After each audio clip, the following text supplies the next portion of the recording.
Hello, konnichiwa, hola, hola everyone. My name is Leo. I'm your resident demi vampire singer and professional simp. And today we are attempting to finish once and for all Lake of Voices. This sounds like I'm trying to rush it, but I'm not. I'm just really curious about if we are ever gonna find out exactly why the prowlers exist and all of that. So a quick recap for new people and also for people who might not remember, because it's been a little bit since we last played this game. Oops, let me put my phone on silent because it's on, I don't know why it's on vibration if I'm supposed to have it on silent, but anyway. So a quick recap. So this is a game. It's supposed to be like a horror-ish visual novel, and it's our main character, our protagonist is Kika, who is like a sort of knight, if I remember correctly, that is on a mission alongside her trusty companion Bemele. I managed to finally properly pronounce it. Hello, Hero Flame, welcome. Also, thanks Confused and Calm for stopping by and saying hi. I hope vacation and work go well. Greetings. Hello, it's good to see you here. Where was I? Oh yeah, right. So, our main character is Kika alongside her companion Bemele, and they are on a mission to cross the Lake of Sinlos, which is famous for being very creepy. Of course I remember you here, Flame. I always remember. So, sorry, I'm like trying to remember everything that has happened. So we have to cross the Lake of Sinlos to get to another like island in the territory to help with like a sort of to help other fellow knights, I think, with a sort of rebellion that's going on over there, something like that. The point is that we have to cross the Lake of Sinlos, but in order to cross the Lake of Sinlos, you have to go with a guide.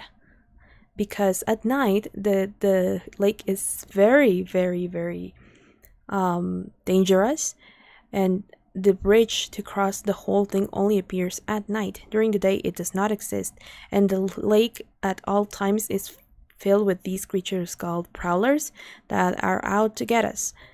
And so shenanigans happen, and along the way we meet another two people who are named Margaret and Lou. And the whole premise of the game is that you can never cross the lake with like and save everyone. Always at least one of them will die. So we're trying to prove that wrong, and also because I am a completionist, I am trying to get everything. So that's where we're at right now. We're exploring Lou's route, and I've already prepared everything-ish to make this go as smoothly as possible. I just wanted to give like a really quick recap for people who might not remember or that are new to this series and don't know what's going on. Anyway, you'll be surprised, however. I don't know, I think, well, at least for me, I always remember, sometimes names might slip up in my mind, but you've been here for a while. So I do remember. Thank you for being here. Thank you. It is my new body that I crafted for myself. Now with the sound, I guess is that I'm a little more confident when it comes to streaming now. But yeah. So, without further ado, guys, let us begin. Oh, a cookie, yes. Thank you. I love cookies. Offering accepted. Alright, so last night, as you can probably tell, I made a lot of saves, and these are supposed to be like the exact points to get like the endings we want, because I think we already got an ending with Lou, if I remember correctly. So we are going to keep running with like the route we had been following where we left off, which was Lou survives, Margaret is also alive, but Bemele dies. And so now we're at the middle point, which is like a small island along the way where we rest during the day, and then we get to keep walking to the other side at night. So last where we left off, we were having this little chat with Lou about his self-worth, because he thinks he's not worth anything and that he should die, and we are not gonna stand by that here. And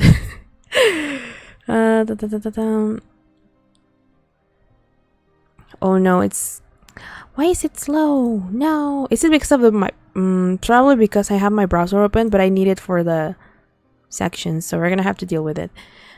I sigh wearily and yet somehow feel as though my resolve has been strengthened, at least for now. Okay, so we're gonna keep watch. Oh yeah, we made this promise that he won't try to like sacrifice himself all the time. That would be good. That he will actually try to take care of himself.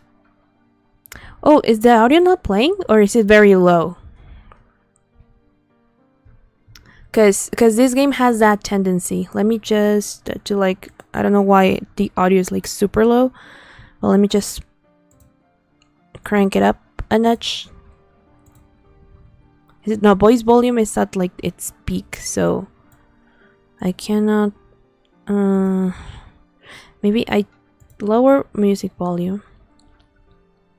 The voice is... I want text speed to be faster. The boy is fine-ish, I think. I mean, the voice is at the top, so it might be on OBS's side. Let's see. Happy to help. He rarely moves beside me, and together we move out. Lou and I head through the wooded part of the island. There isn't anything that could be called a path, but we managed to pick our way through the bush quite well. I'm assuming we're going to see Margaret now. Through a thinner stand of trees, we briefly catch sight of the guide standing on one of the beaches. He seems fine, but even though I'm sure he turned his head toward me, he makes no show of acknowledging us. We move on and eventually find Margaret in a jack clearing. There she is. Now the music sounds more clear. Okay, now let's see how the voices sound. Margaret begrudgingly lifts her head as we approach, enabling me to see that her face is damp and tear-stained, while her eyes are red and puffy. She's been crying. I shift between my feet uncomfortably. Is something the matter? How's the sound of the voice now?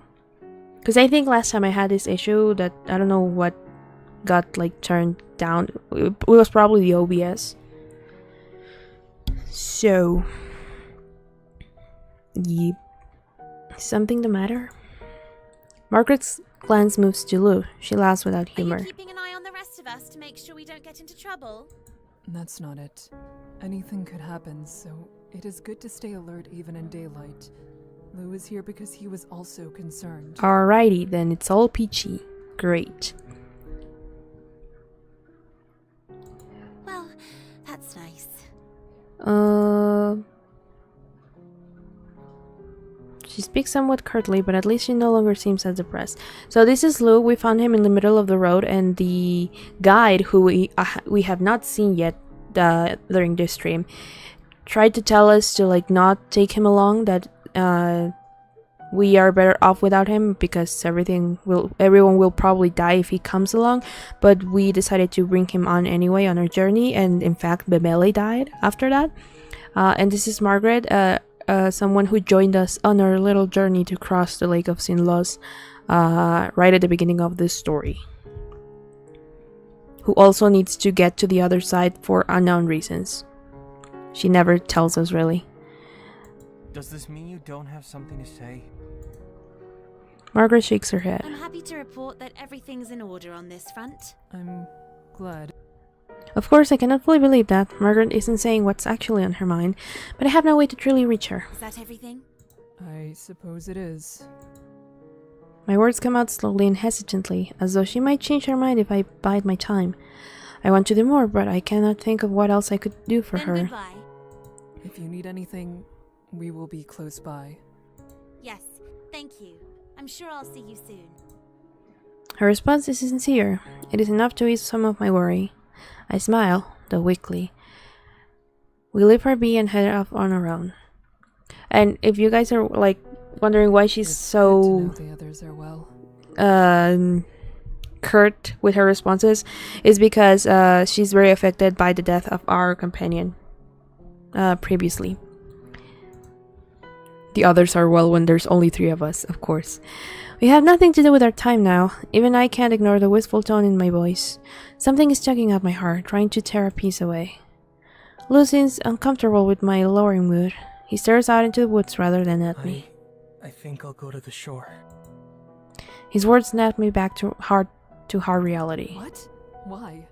I saw something earlier that I'd like to check out. The shoreline is dangerous. Whatever you saw could not be worth the risk. Lou actually laughs, a sudden sound that's as close to snickering as it is to sputtering. Watching a Nyx drag itself across the shore in the middle of the day would be worth the danger, in my opinion. I give him a humorless, reprimanding look. I feel vaguely like I have used this face to dissuade pets and young children from behaving poorly in the past. I was only joking. Thankfully, it seems to work on grown men as well. I hope he is telling the truth. For someone so nervous, he can be quite reckless. Still going, though. Don't worry. I'll be careful.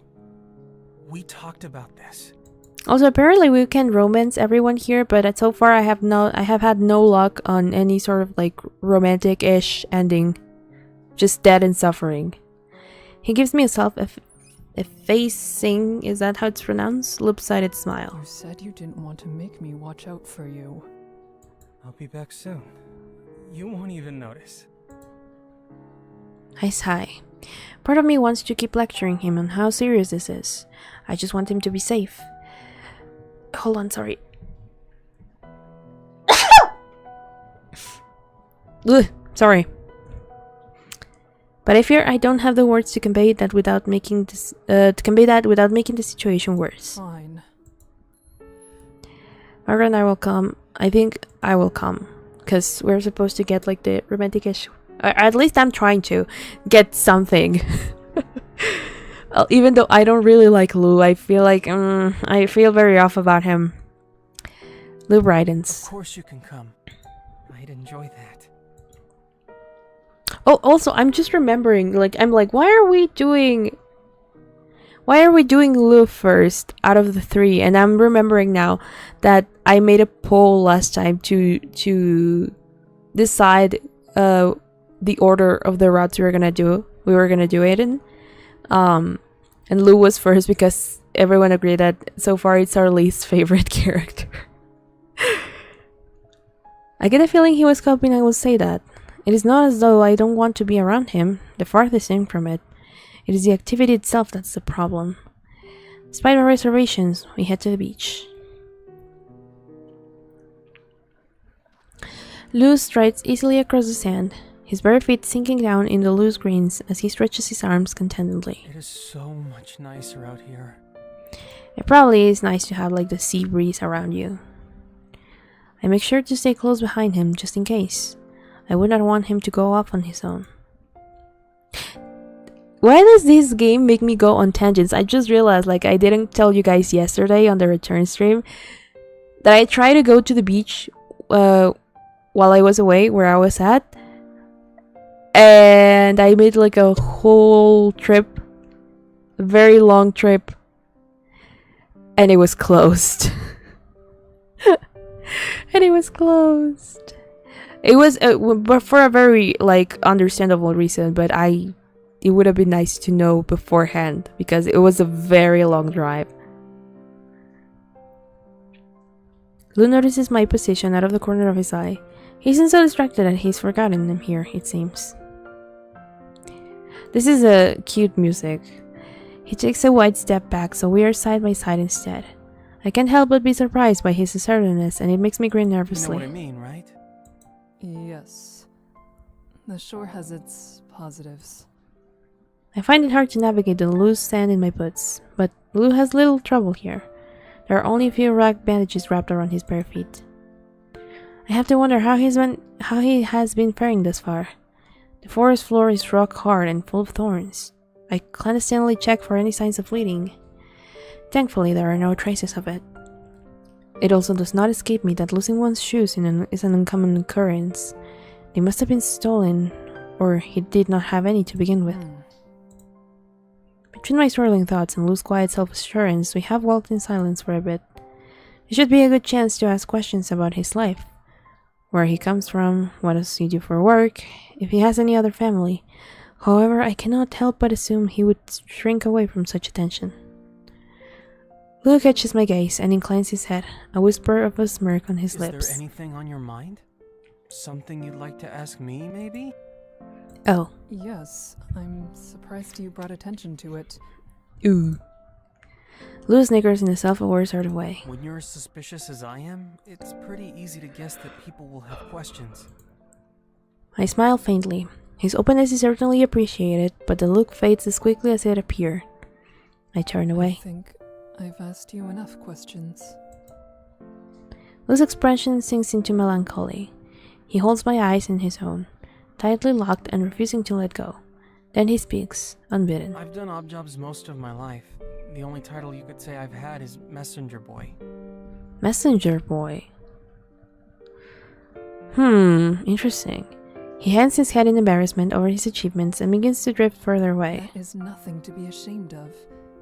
Information is meaningless if it is not with those who can use it. There are far less honorable ways of making a living in this world. I can think of some too. Some that I've done. His words are mumbled, so it takes a moment for them to sink in. I'm not sure what to say, so I settle on closing some of the distance between us in an attempt to console him. Admittedly, I expected as much. His weariness and defensive posture are typical of a petty criminal. I imagine he's had a tough life. The warmth between us melts the dark mood that was beginning to form. There goes the piano. A teasingly crooked smile blooms on Lou's face as he relaxes again. I didn't say anything. That's what I'm grateful for. At that, I am able to chuckle and give a bent grin in It return. is no trouble. I like Kika's smile. Look, Kika looks very pretty when she smiles. Lou turns his head away bashfully and lifts his hand, steadily inching it towards me. My pulse starts to race. Ugh. He lets it drop before he touches me. It is a relief as well as a disappointment. Is it a disappointment? We've only known each other for less than a day. Come on. Once again, silence falls between us. Suddenly, Lou begins running forwards. There is nothing ahead of us. I'm completely caught off guard and left momentarily dumbfounded. I shout after him to come back, concern racing in my chest. He keeps up the pace but turns his head back to look at me, almost as if he's enjoying this. Oh, new CG! Hold on. Okay, everything is working good so far. Great. After a short sprint, he comes to a stop. As I reach him, he bends down and carefully picks something up off the sand. It is a strange, beautiful shell. Isn't it amazing? Looks more like a I wonder if other lakes have shells carcass like of something for me, but sure, a shell. I'm not able to stop myself from sighing. I don't know. Is that what you were expecting to find? She's like, what are you talking is. about? this. I like shells. The world is so dreary. Any flowers that bloom will wither and die in days without attention.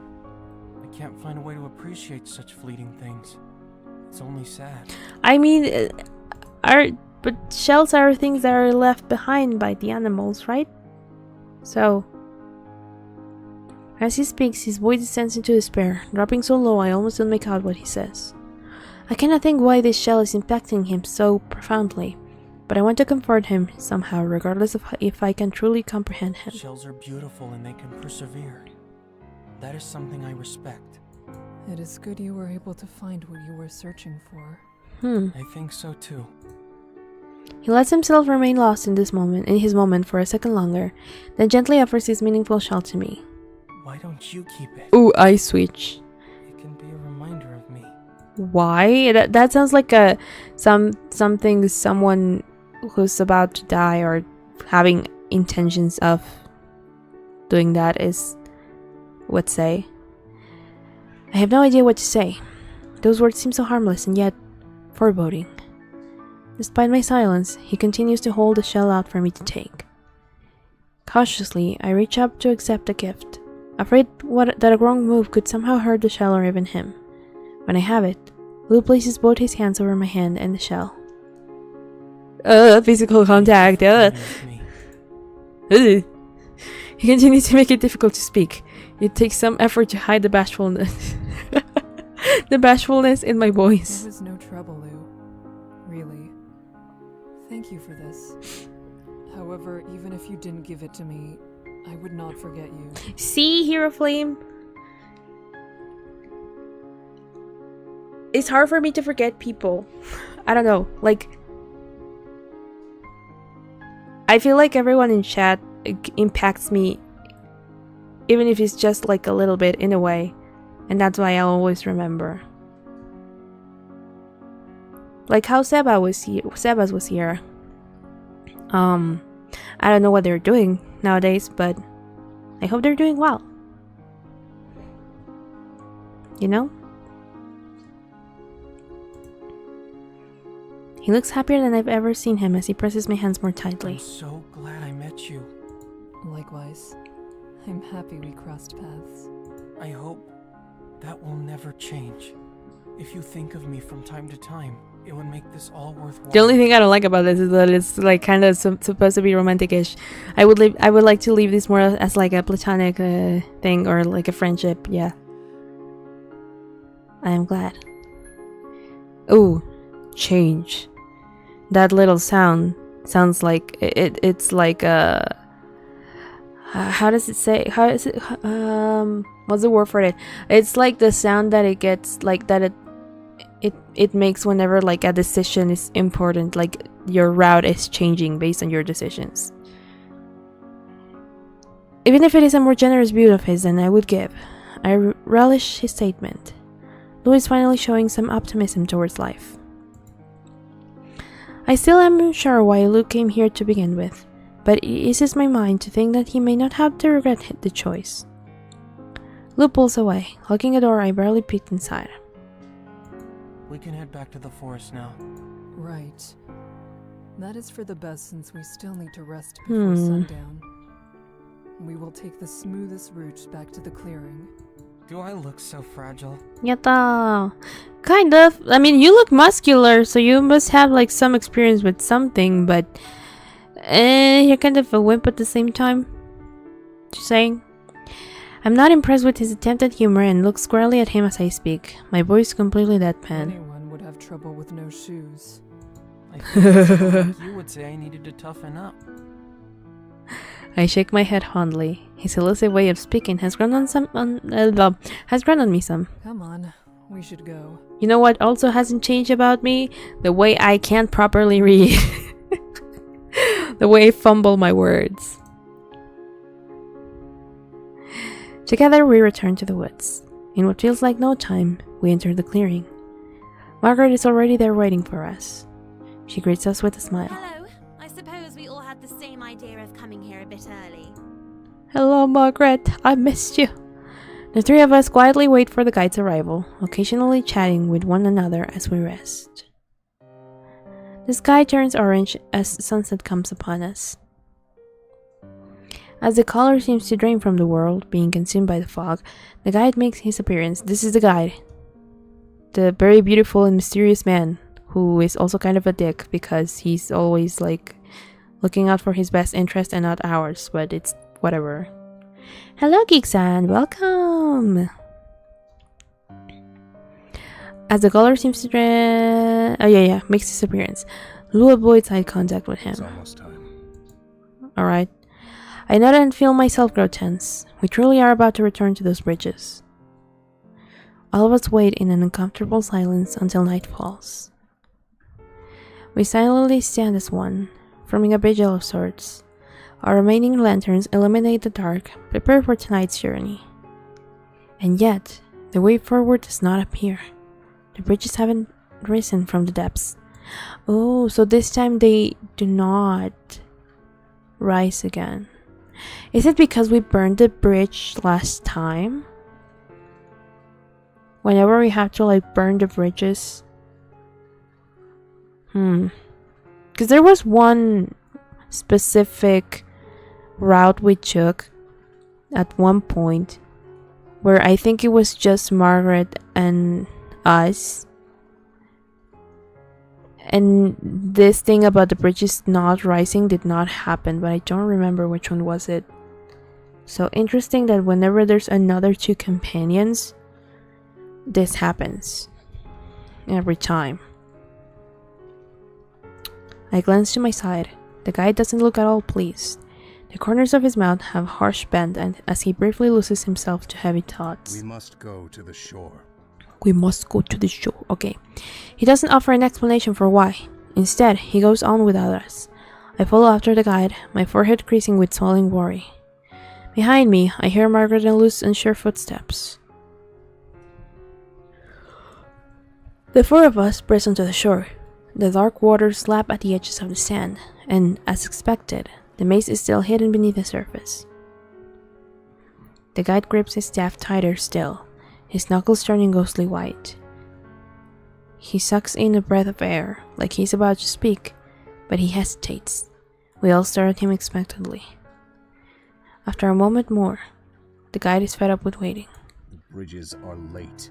If they don't arrive as soon as darkness falls, there's no telling exactly how long it will be before they do. Uh-oh. Lou doesn't say anything, opting to stare at the ground with an obscure expression. Oh, this one doesn't have voice. Do you believe we will have enough time to cross? Time is by far the least of our worries. On the bridges, we are constantly moving, which makes it easier to avoid the prowlers. However, this island does not offer that luxury. We're They're gonna trapped. crawl into the sand and eat us. So let me refresh this here. There we go. Oh boy. My body goes rigid as these words sink in. More importantly, the bridges are raised above the waters. Nixie have difficulties pulling themselves up onto the bridges. The soft sloping of the shore will allow far more prowlers to drag themselves towards us.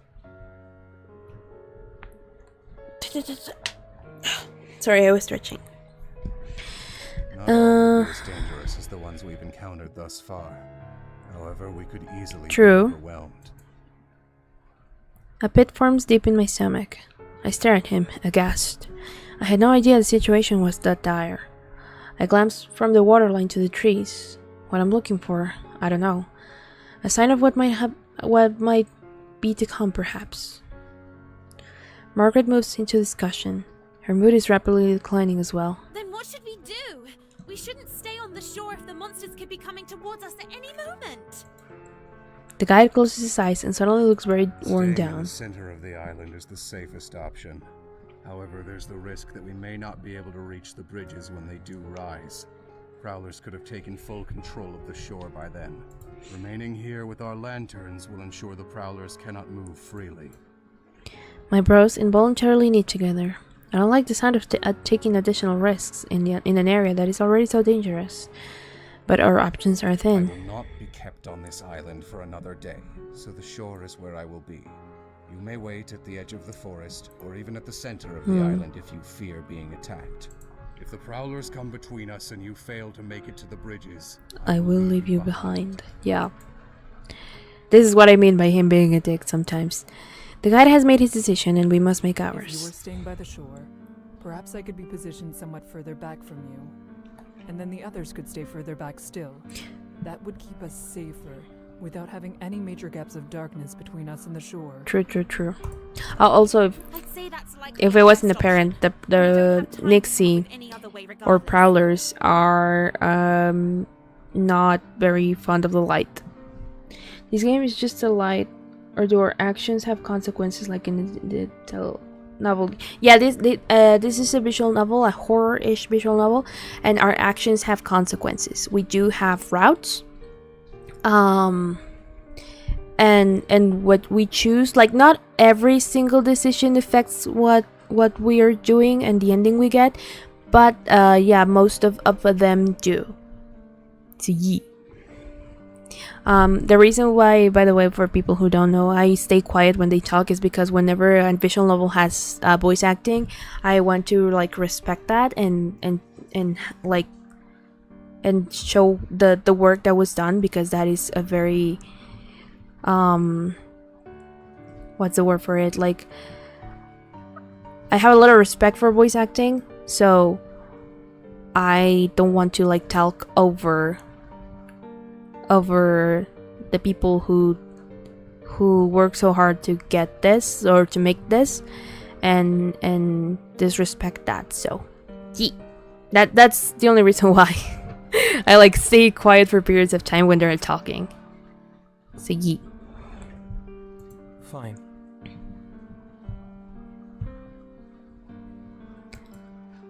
Settled on the matter, the three of us begin to move away from the guide. He pays little attention to us, instead silently fixing his eyes on the water. I take my place in the middle of the shore while Margaret and Luke hover closer to the island's core on the line between dirt and sand. After getting a sense of where they are, I turn my gaze ahead. At first I think I'm being fooled by the fog. There are several white dots playing along the edges of the water. Dark globes begin to surface and I see them for what they are. Eyes. So many white, dribbling eyes, gleaming sharply against their pitch-black bodies as the Nixie bob up and down. They surface and disappear in a loop, each time more sets of eyes are closer, surveying us more intently. Then they cackle. The sound is atrocious, gurgling, then turning high-pitched as they seem to take full stock of us. The lights in the rise somehow seemed brighter as the first of the Nixie dig their claws into the sand and began dragging themselves up on the shore. I planted my feet firmer. A shrill shriek pierces the air accompanied by a telltale hiss. I whipped my head backwards towards the sound, only to be greeted by cold black darkness. I crowded desperately into the void where Margaret and Lou stood. There's silence. Then, the best sound possible, Margaret's voice replies, albeit shakily. There was a prowler in the woods. I didn't notice it until it was already too close to me. I dropped my lantern when I saw it. The light was enough to drive it away, but now it's gone. Shattered. Oh no. I start my head back to make sure the shore is still clear before I sprint over to release them from the darkness with my own light.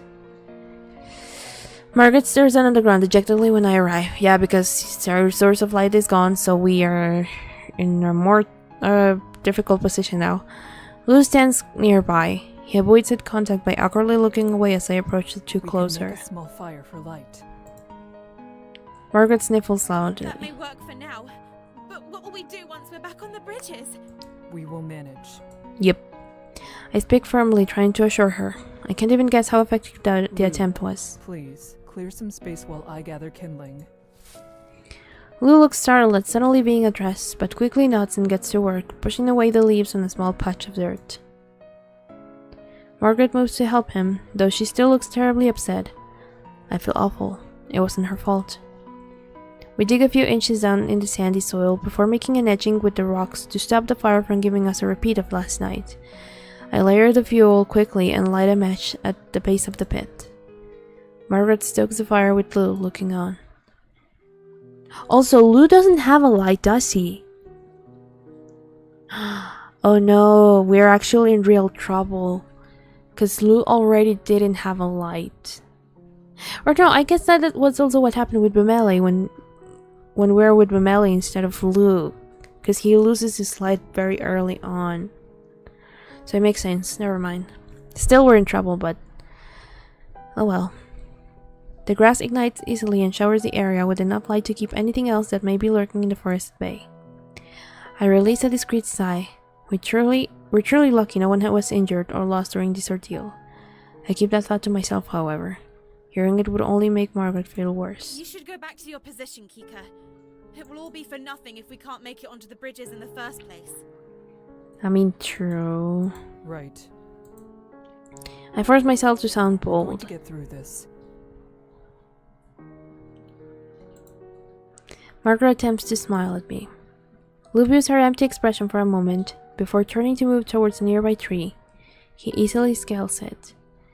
Absolutely puzzled, Margaret and I watch each movement as he lifts himself into the I branches. figured there's not much of a chance any Nixie will get a hold of me here. They won't climb. Maybe? His voice is lighthearted and with an easy confidence.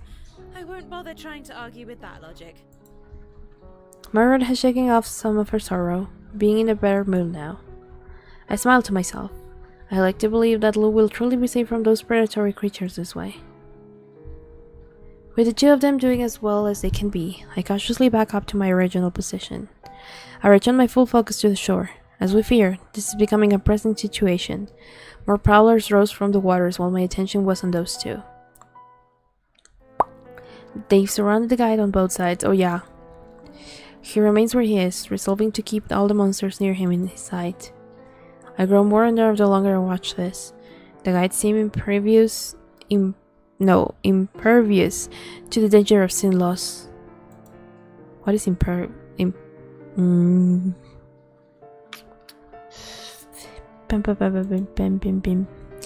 The guides seem impervious to the danger of sin loss. This is the first case where I can't tell whether he will continue to be fine as always or not. It's a distressing notion. As they creep closer, I can't stay silent any Your longer. safety is most important. Consider retreating. He doesn't face me but I replies. cannot do that.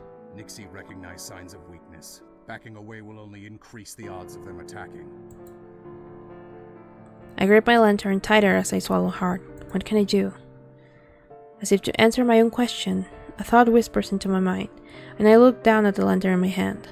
I could throw it, As long as I don't let it go too far down the shore, it doesn't seem plausible that the Nyx could take it. But if I do lose the lantern, I was gonna say, but if it breaks, especially after Margaret lost hers only moments ago, then we risk it, because whenever the guide gets injured, everything gets worse, so yeah. Impervious is like being unable to be affected. Oh, so like, I guess in Spanish it would be like impasible. Okay, I get it. I nod firmly to myself, set on the decision. I've seen the guide perform the move right in front of me. I know it isn't an impossible feat. Now something has to be done. I inch my way over to the most advanced group of Nixie. They drift slowly as they attempt to get behind the guide. I'm of no concern to them, at least for the time being. The guide spots me as we make eye contact for a moment. He doesn't say anything and abruptly fixes his gaze elsewhere. It gives me the impression that he's aware of what I'm planning on doing. He's ignoring me because he doesn't want the Nixie to recognize a coming threat. I steady my arms and assume a strong stance. I stop for a heartbeat and take a deep breath. Then I jump forward a small way and toss my lantern towards a group of Nixie on the guide's right side. They're all caught completely off guard, practically wheezing as they scatter and dive back into the depths below. None even attempt to steal the lantern. That is great relief. The guide seizes this moment to swing his staff at the group of Nixie on his left. The light edging close to them, combined with the central chaos, disturbs the creatures enough to frighten them. The left group joins the right in retreat. The guide observes the water line, making certain that they all have crawled back into the water, and then releases a small sigh. He walks over to retrieve my lantern off the sand where it landed, keeping his eyes fixed steadily behind him. Tentatively, I take a few steps towards him. He extends his arm forward, offering my lantern back to me. I had never gotten so close to the guide before. He hasn't allowed it. Being in his presence this way feels unclear. I don't have the words to describe what it turns inside me. His eyes are expectant, impatient, and I waste no more time. I move to accept it, but I flinch before I can grasp it. His face hardens, scrutinizing the unexpected reaction. I banish whatever expression was on my face and take hold of what's mine. It is nothing. He lets it go, though he does not make any attempt to leave. I don't believe it is because he's worried about leaving me in darkness. He still suspects something is wrong. The guide watches closely as I set the lantern aflame once more. Its light gently washes over me and I smile at the sight. This tool I hold is one of the exceedingly few comforts only one can have on Sinlos. I do not wish to part with it again. He's still here, and I begin to worry the guide intends to admonish me for what I've done. I may have let emotion show on my face again because he starts to speak. Keeping a hold of your light is crucial. However, if you took no risk, your only way across could have been lost. It wasn't an empty self-sacrifice. In your position, neither option was correct. Neither was wrong. So, thus he approves. Our enigmatic lead nods, and upon finishing up his thought, he returns to his original place. I stare flabbergasted at the guide's back. By chance, I was put in a circumstance that allowed us our values to align, but never would I have expected him to acknowledge that I made an acceptable decision. I stopped myself from getting further distracted. Instead, I glanced down at the light and realized the glow looks different. I wince. There is a large crack wickedly curving up the back. Yep. I'm thankful that it still works. Still, I fear that it will not hold out until the morning. I look forlornly at the fragile glass surrounding the simple flame. In a way, this event has forcefully reminded me of how fragile my own life is. One sleep could mean the end of everything. Tell me about it. Regardless, nothing can be done presently, and we've got enough to worry about as it is. I cannot let this consume me. We will continue to resist against this lake. After an untold period of time, the water begins to stir. There is an unusual gargling and sound I never thought I would be this relieved to hear. Slowly, creakily, the bridges make their nightly appearance. Sinlos is an overwhelmingly cruel environment. This island had felt like a safe haven such a short time ago, but that has been twisted to the point where I am grateful for a chance to return to the maze, and we may not even reach that. More Nixie are breaching the water and wrenching themselves into the sand. The guide signals to all of us. Thanks to his position on the shore, the guide is able to board the bridges without confrontation. For the rest of us, however, the Nixie begin to crowd the opening. It appears they want to get on themselves. We have desperately little time before we'll be cut off from the guide. I look to my lantern. Will this light alone be enough to cause them to disperse? There's Margaret! Margaret's shot cuts straight through my thoughts. And she has the fire. She's advancing towards me, holding onto a heavy stick with the end set on fire as a makeshift torch. The side is striking. It won't last long. She needs not say any more. The three of us push Ori forward. As we advance, Margaret relays her plan. We'll toss the branch when we get close. The smoke spewing off this thing is making it even harder to see than usual. So you tell me when it's time, Kika. Alright, I can do that. we've done this before, we can do it again. The shore approaches closer and closer, and every single one of the Nixie turns their attention towards our small group. Now, after alerting Margaret, she gives her all to hurl the flame ahead of us while avoiding setting the bridge itself on fire, and probably herself as well. The monsters flee from the torch. A path is clear. We waste not one moment, sprinting towards the bridges. With the others near my side, I amble. Oh, that's a word I've never seen before. I amble back into the maze. We don't stop until there is a considerable distance between us and the shore. It is there that we encounter the guide. Upon seeing his figure, I had a sigh of relief. We haven't been left behind. Our arrival doesn't change the guide's empty expression. He doesn't say or do anything, instead allowing all of us to catch our breath. Lou looks as though his legs might fall out from underneath him. Normally, I wouldn't ever say anyone on these bridges are lucky. But we are. I mean, true. You could be dead. Margaret chimes in, equally as amazed and I exhausted. don't know how we managed to do nothing wrong. That feels far more fitting for this journey. We treasure the moment of triumph for a little more before the guide ends his silence. We need to start walking. We've already lost much time as it is. I quickly straighten myself and mull over our current situation. We start to consider how we're going to travel now that we only have 2 lanterns. Well, the three of us could walk together. If there's one person close by, I can't imagine it would make much of a difference having another. Furthermore, I believe we've all taken enough risks for each other already for this to not be a problem. Margaret, her consideration touches me. I smile gratefully at I her. think it would be fine if we all stayed together. Okay, we'll do that then. Thank you. Yatta! Other than having a bit of a crowd as opposed to an entirely straight line, our journey moves ahead as it did the night before. The silent night creeps along as we carefully move through the thick fog, making certain not to bump into one another. Then my lantern blinks. It fizzles out.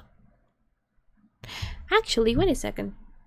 I'm just remembering that we did get an ending where both Bemele and Margaret survived. Lou didn't because we left him behind, so he basically didn't exist in our story that one time, but I guess it still doesn't count as saving everyone. Oh, sorry. Oh no. I hold my breath like time will stop with my breathing. To my great relief, the light flutters back on. The air I'd been anxiously holding in releases a sigh. What's going on? The guide has halted, but does not bother to turn around as he asks the question. I watch as he shifts his head back to look at us. The stare he gives is probing and deeply unnerving. He doesn't believe me. I return his gaze, my expression blank. We remain locked in this moment. I can feel his patience with me slipping away. He chooses not to spend any longer waiting for an answer that will not come. The guide faces his back to us once more.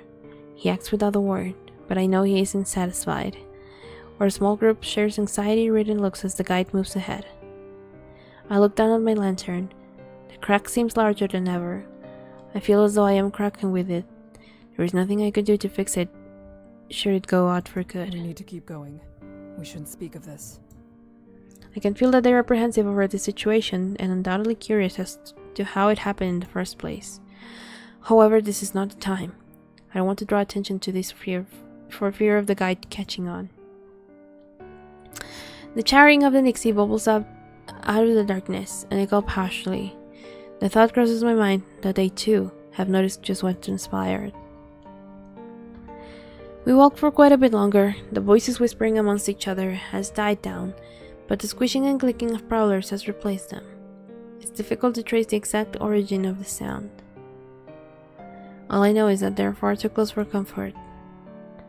The guide stops abruptly, bringing us to an awkward halt. Luckily, there are no impacts between the three of us. Stay where you are. My eyes are drawn to the guide. He's making small movements, cautiously brushing his foot into the boards in front of him at different spots. Could something be wrong with the bridge itself? My theory is proven correct almost immediately. Boards ahead are unstable. Oh no. They may break when stepped on. Hello, Maple. Welcome. Is there another path? This is our path. Oh boy. Move slowly and do not have two people on the same board at a time. I will cross first. When I find a stable section, I will inform you. Then you will follow my lead. Oh boy. He doesn't allow us time to answer before darting forward.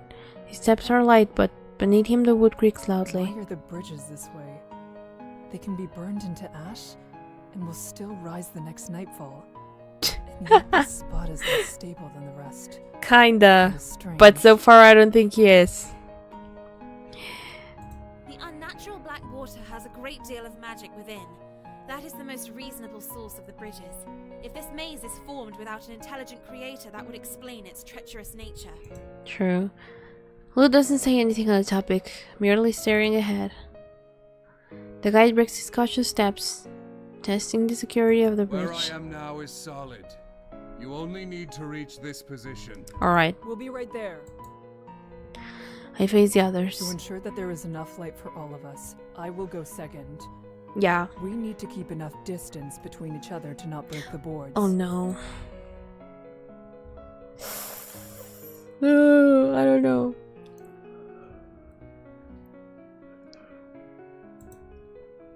Lou elects to lead and starts going forward, inching gingerly across the trembling boards. After there's some distance, I begin to follow, focus on keeping my movement steady. Margaret is last to leave. The three of us carefully navigate the creaking soggy wood. We attempt to keep to the guide's path in hopes that the boards will hold. I feel my foot lay heavily on a board. It bends hair-raisingly under me. I wince as I slowly step off of it. I wonder if we should be crawling on all fours or spread our weight over a wider space, but that might make us vulnerable to the creatures. My focus is broken when I hear a shout from ahead. Sorry, I got choked. Lou's foot has snapped through the bridge. I'm gonna wait it out. Despite every cell in me screaming to help, I force myself not to make any sudden movements. Lou lifts his foot up from the cusp of the water and places it back on the board in front of him. Thank goodness, the entire section could have collapsed. Margaret looks at us, clearly concerned. Part of the board broke. Everyone is fine, however. You should avoid that section completely. Okay. All right. We're still in much larger danger as we stand here. I encourage him to begin moving once more. I make sure to skip over the broken board myself when I come to it. As I pass by the hole, I catch a bit of movement in the water, but when I look closely, there's nothing there. After a few more agonizing minutes, everyone reaches to the other side of the trap. Each of us three mutter various expressions of relief. There isn't a word from our guide. Okay, so we managed to cross. We continue our journey across the bridges, sharing small sporadic bits of conversation, until we're plunged into darkness. The light went out.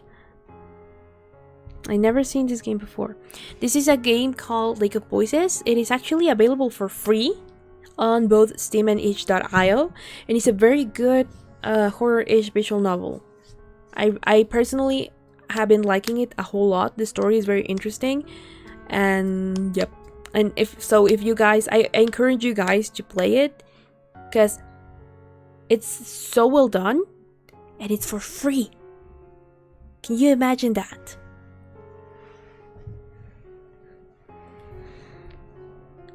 I immediately come to a screeching halt that almost makes the two near me lose their footing. I look down at my lantern. It is as dark as the water. What time period the novel? I'm not quite sure. But we're in the time where there are like knights. Like official knights, because Kika is a knight of sorts. Like she's more like a guard, but you know, she wears like armor and stuff. So she's technically like a knight-ish kind of character. So kind of like medieval-ish times, it seems. The three of us stare at it, silently pleading. A few moments pass, and yet the lantern remains cold and lifeless. In desperation, I jiggle the lantern, hoping that somehow something will click and the light will return. Nothing happens. I feel the others' nerves climbing with every second. They shift comfortably as they watch me pathetically attempt to relight it. We are quiet, still hoping that the guide will notice. Oh, my phone is dying. Hold on. Chat, don't die. Chat, stay with me. There we go. Has been connected. Oh, shoot. Hold on. It's like falling down now. There we go. So Renaissance period. Everything was scary back then after dark. Yup. Pretty much.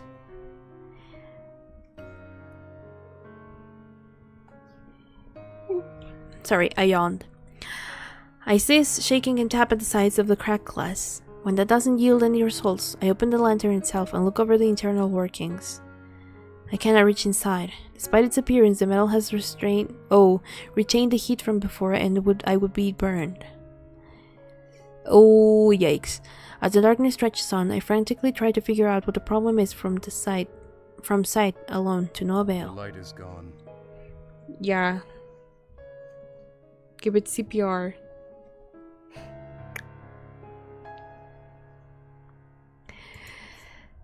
The indifferent tone of the speaker is unmistakable. No, not yet. I look up from my work to see that the guide is approaching us. I'm at a loss for words.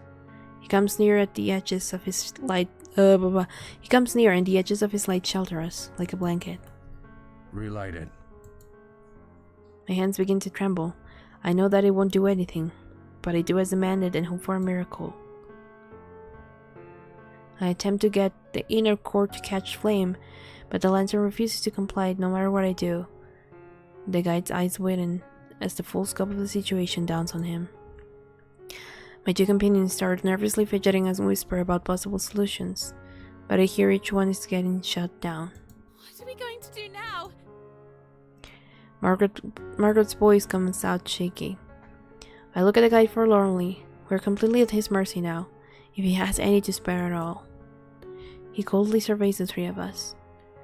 After silently deliberating, he narrows his eyes until there's slits in his face. I will allow one of you to remain in my light. One? Why? I can barely drag the words out of my mouth as I look at him incredulously. Someone who wants to live will share their light with no one. I will not share my light with three. Well, he almost snarls at us. Margaret is completely frozen, her mind racing to process everything. Then, what about two? Could you please keep two of us safe? The guide sharply shakes his head. I will allow one and no more. Two will be left behind. Finality rings out from his words. Lingering at a distance far behind my light will leave you vulnerable. The wisest option is to continuously move, even if it means going another way. Beside me, Margaret begins to whisper something to herself. I can't make out what it is. Lou's eyes narrow as he observes the situation. A torrent of thoughts rip through my mind as I try to find some other way. What? My body stiffens. The guide has never referred to me by name this way. It is jarring enough to gain my attention, even amidst the panic rising. You are the most likely to survive. The offer is for you. I mean, we've experienced before that actually Margaret is very resourceful and she can survive even on her own. So, you know, my eyes wouldn't even further. No, I don't want that. I can't be the only one who... No. I turned my eyes to my two companions. The both of them gazed back at me, dejected. There is horrifying resignation in their eyes. This cannot be happening. They should be going, not me. They should be the ones who remain My safe. lantern broke because I foolishly dropped it. And I've already lost my glasses, so... Lou continues to only passively watch with an unexplainable expression. I shake my head, refusing to watch them give up so easily. I turn to the guide's face one last time, begging him mentally. He's empty and unflinching. It needs to be done. This is what it means to cross Sinlos. This is what it means to cross Sinlos. Hold on, let me just, my cursor is very distracting, so I'm gonna do that. And now it doesn't show anymore. Yay! Okay, do we have a choice? The heavy words sink into me as I stare towards the void that greatly awaits the two of us. I won't go. Let someone else stay. The guide sucks in a breath, clearly disappointed. Being without light is dangerous, even if you are close to another. The one who goes with me has no guarantee of making it across. But if you let me, I know that me journey and Margaret being can for naught. survive. We've done it The before. correct decisions need to be made. Everyone should be aware of that. We are pretty much aware. His words cut deep. I have no logical reason to object to going if my only solution is choosing another for the same position. I thought I would be ready for this when it presented itself. I believed I had strength. That was only what I wanted to believe. Noting that I haven't said anything despite plenty of opportunity, the guide continues. I will not choose someone else, and neither will they. Can you do so? Who deserves to be saved, and who lost in your mind? Ooh, the way he says it. Oh, that makes me feel kind of bad. A pit forms in my stomach as the responsibility of this unspeakable choice falls on my shoulders. Stop this! It isn't helping! Yeah, the art is very pretty. Hello, Vidya. Welcome. Yeah, he's being kind of a dick. Like, this is him the entire game.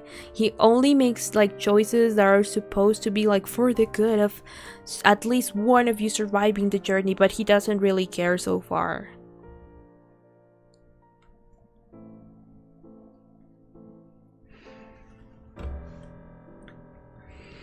Anyway. I'm not the one who can stop it now. I tried to form a coherent sentence, but whenever I tried to wrench them out, the words vanished from my tongue. Having lost his patience, the guide points a finger at Lou almost accusingly. I've noticed the attention you've given him. Is that what this is about? Do you want to sacrifice I your didn't even position think of for him a hope of safety? in that way. Or perhaps you would prefer the both of you being left so you remain together? Or does your relationship not matter after all, and you don't care who gets the chance as long as you avoid a sense of guilt? Shut up. I look over at Margaret and Lou, hot tears flowing from my eyes.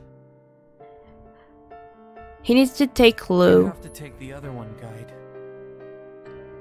No, he needs to take Lou, because when Lou didn't exist in our lives, it was Vimeli. And Vimeli cannot survive with someone else. He always dies when I leave him to his own devices. And me and Margaret did just fine, so he will have to take Lou.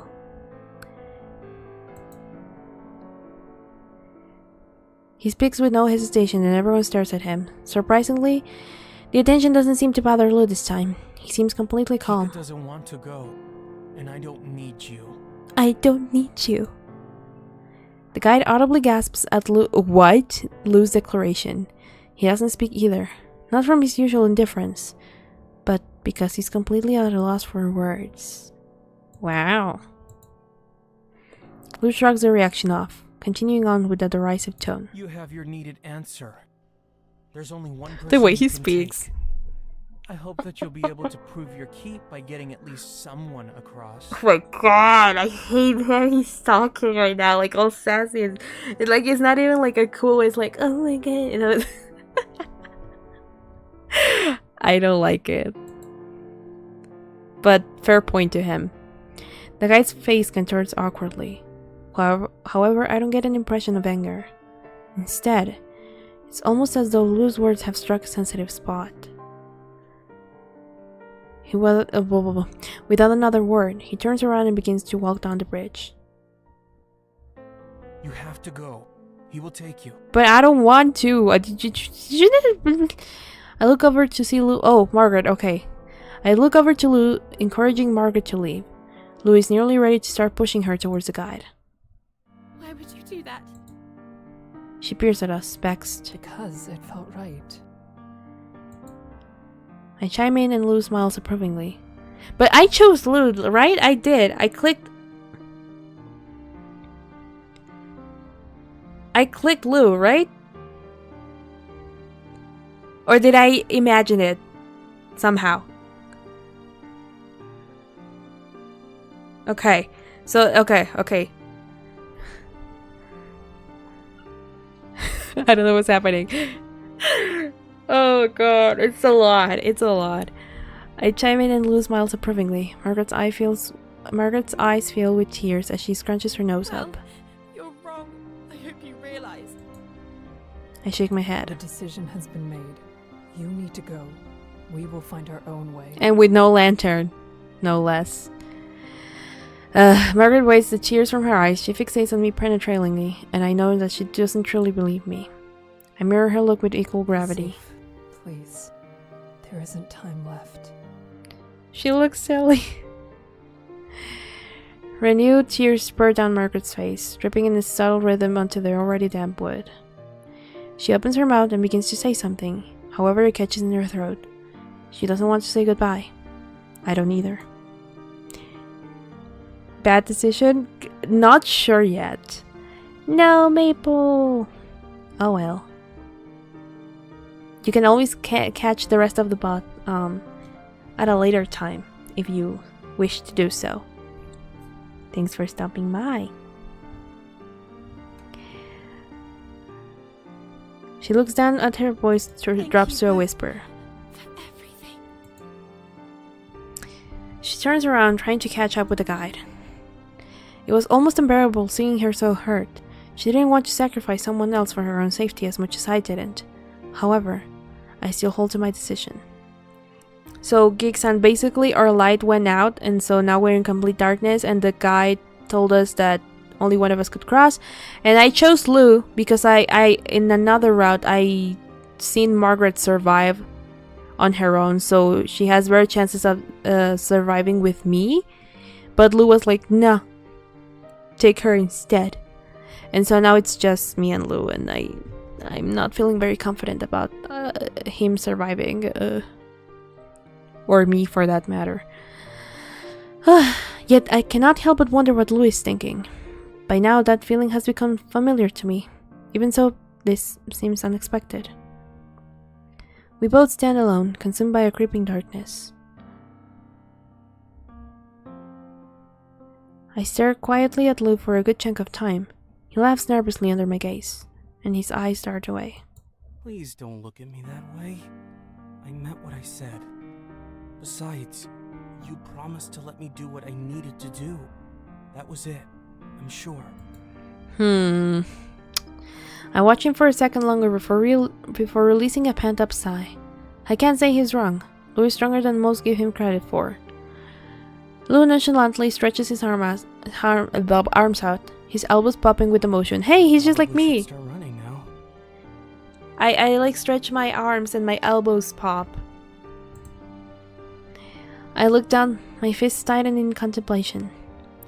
I can't let concern slow us down. I need to get him to the other side. I steel my determination. The two of us dash forward and take another branching path out of the bridges. We continue to race across endless bridge after bridge. Many glossy arms reach up from the lake over the sides of the bridge towards towards our ankles. Luckily, we're able to pass by each one before any can grab hold. There are moments here and there where Lou seems like he's going to stumble and fall.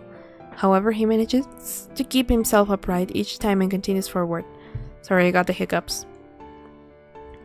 Hi, Prowlers, or Nixie.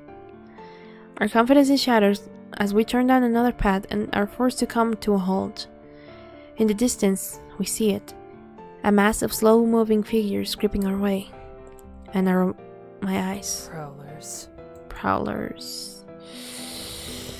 I turn behind me only to see more Nixie as they begin to rise up from the waters.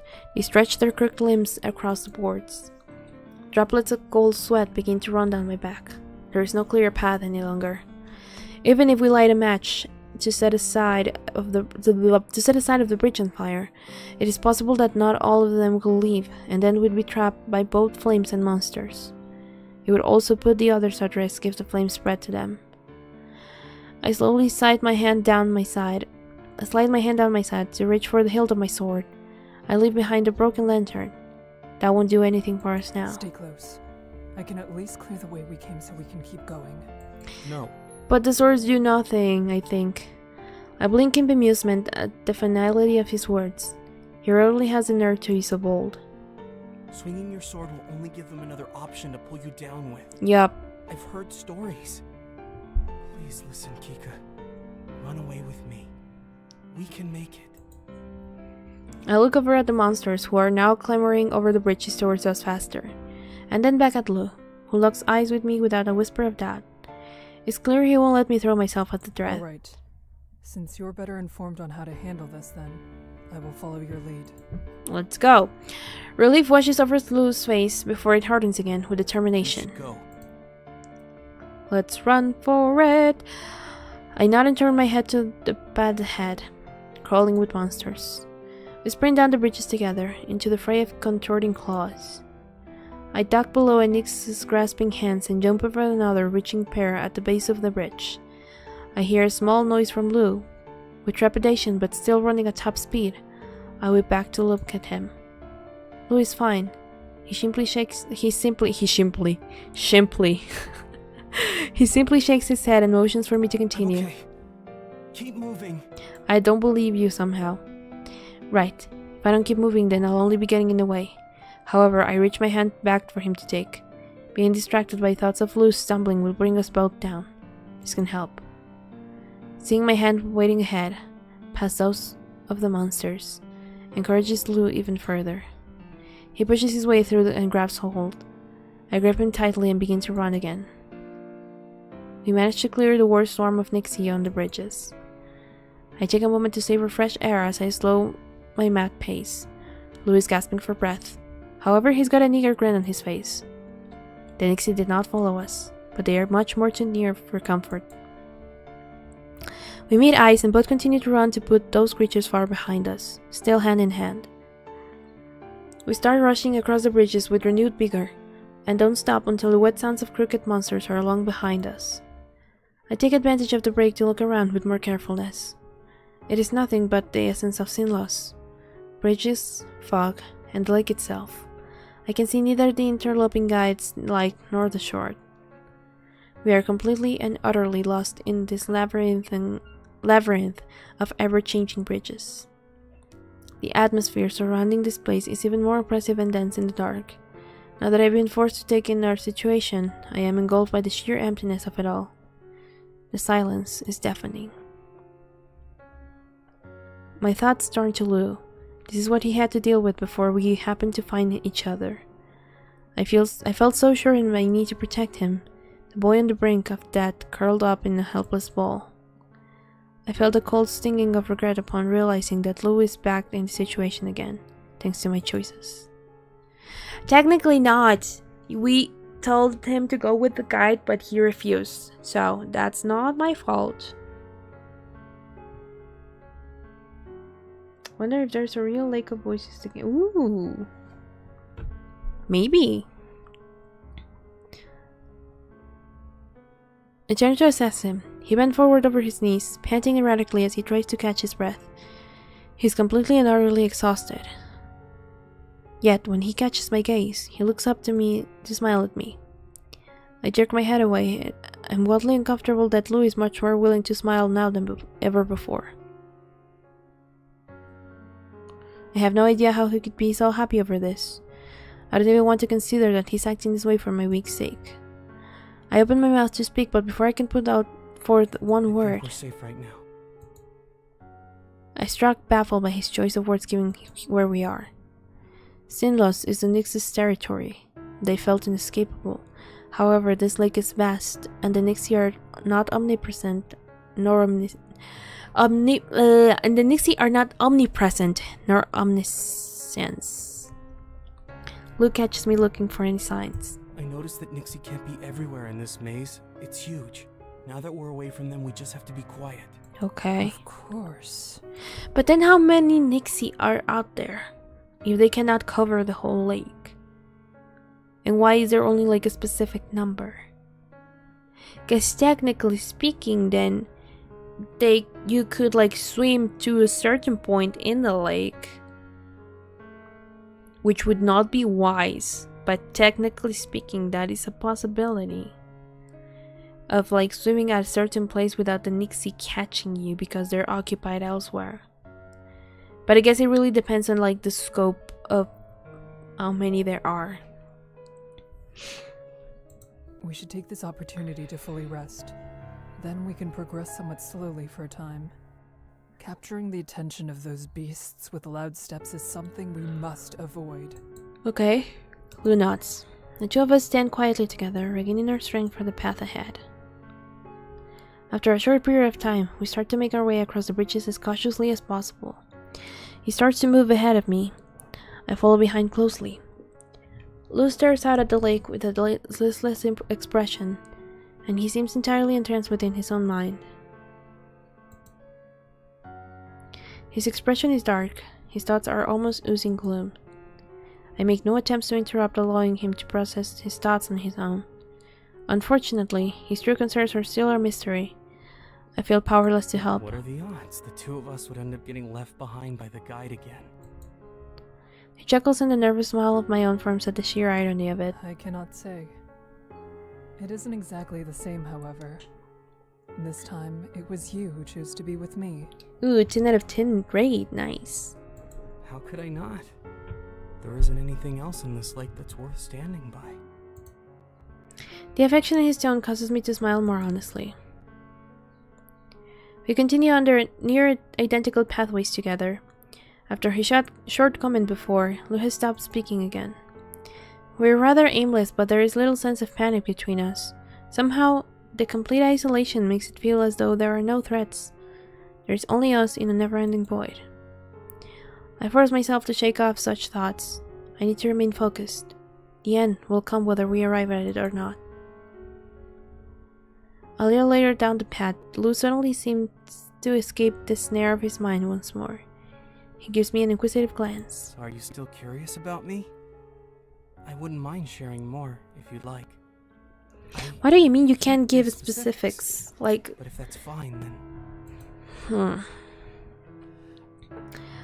I'll be like, we should... We're already distracted anyway, so of course, please do. He grins at me. However, his face quickly falls.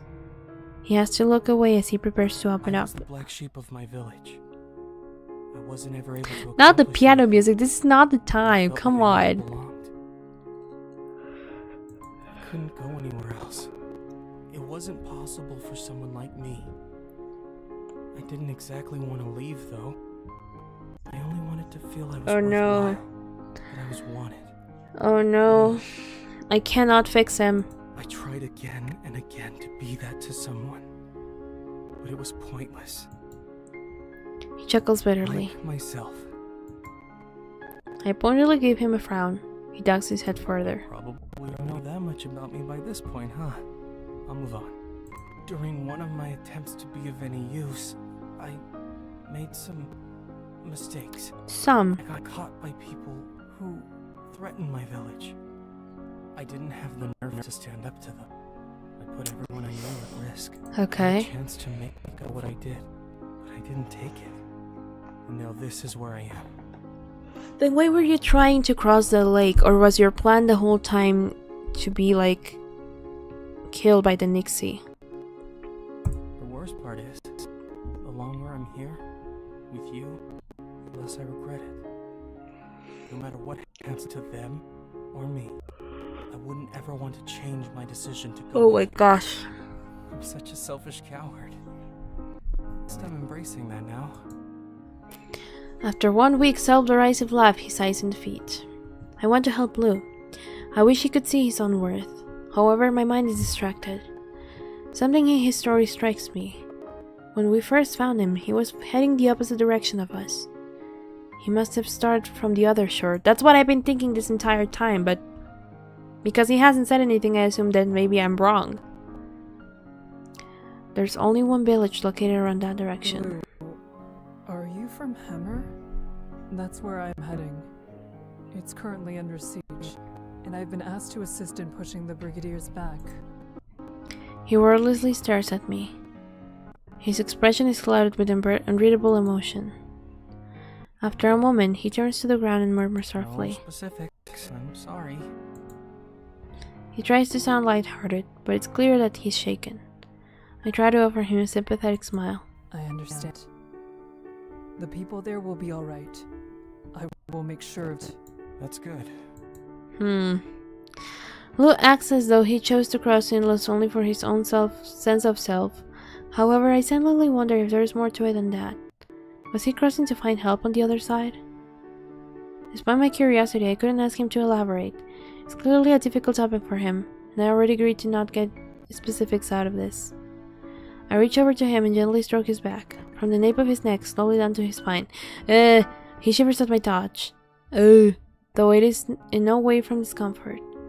I caress him, and he allows me to. We walk together at a steady pace, that irrational sense of peace pervading for a while. Something catches the edge of my eyes and I gasp quietly. There's a silhouette of something ahead. Is that land? The other shore? I have a difficult time believing what I'm We're seeing. going the right way. I can hear the astonishment in his voice as well. He goes from complete shock to confident. We can make it. I nod eagerly. We increase our pace frenetically while doing all we can to remain as quiet as possible. Lou remains ahead, a comfortable silence in front of me. We take a few turns here and there and keep running down a single bridge for a time, never allowing our eyes to leave the small sign of land for too long. The silhouette ahead finally comes into full view. I feel my heart pound with excitement. Even so, I refuse to allow that feeling to let me lower my guard. I need to remain focused. We could so easily fall at the final step. Yet nothing threatens us. And then we miraculously... At night? What? Really now? Huh. It's usually like a race during the morning before the light of the day makes the bridge collapse on ourselves. Interesting. At the dock, the two of us immediately rush up the bridges onto the safety of solid land. Before I can fully register what happened, I can hear the sound of Lou's airy, overjoyed laughter. We made it. We actually made it. Pools of tears form in my eyes, and I allow myself to relish the joy of the moment. I'm so glad we made it in one piece. This doesn't seem real, but instead of some waking fantasy. As the rush of the adrenaline escapes my body, I realize that we are alone. Did they make it before us and leave, or...? The guide goes slow. Yeah. I breathe deeply and calm myself. Lou is correct. They will make it to the shore soon enough. I have to believe that. I managed to feel settled again. This lake has made me start to count on the worst case scenarios. Lou smiles contentedly at my calmness. When I catch his eye, he turns away bashfully. Honestly, the further we went, the more I felt. Hello, Cody's welcome. I remembered where I was when I started. I never mentioned it because I didn't want to get your hopes up, but it worked. I knew which way. I assume so, because we got here pretty fast, so... I widened my eyes at his words. A surge of emotion steps through my chest. That's incredible. You saved us. Lou awkwardly half flaps and wraps his arms. You're the one who saved us. I just assisted a little bit. Just take the compliment, I'm Lou. only saying that because And you're shut up. right. You want me to not keep feeling worthless. But it's okay. This is enough for me. More than enough. I beam at him. His response doesn't surprise me at all. I feel quite pleased that he was able to admit that he helped at all. I wrap my arms around his neck and gently embrace him. Why around his neck if you're just gonna hug him? He readily eases into the hug, as though he was waiting for it. Lou wraps his arms around my back and presses his face into the crook of my shoulder, while murmuring softly to me. I'm so grateful it was this night. The two of us separate, though we still stand close. He sighs comfortably, then his face cocks into a somewhat playful grin. You know, everything that's happened to me before this point, well... Oh my that's gosh. water under the bridge. Of course you're gonna say that. I give him the most unimpressed look I can manage. I will never understand how he is content joking about this nightmarish lake. Despite that, I can't help the tiny smile that whispers across my lips because that is so purely him.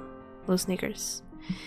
Even though I still feel there is nothing about this place to jest over, I can't bring myself to staunch his good mood after everything we've been through these past days. He deserves to be happy, and I will continue to protect that. We shouldn't stay here. We don't have any light, and those monsters could notice us. I mean, true. Lou's face immediately So falls. this is goodbye. You're going to Hammer. Oh, come on, seriously? I'm not. All my thoughts crash around me. I had forgotten a moment that we did not have the same goals. I formed a view of the future where the two of us would stay together after all of this was over. He looks into my eyes with a strange softened sorrow.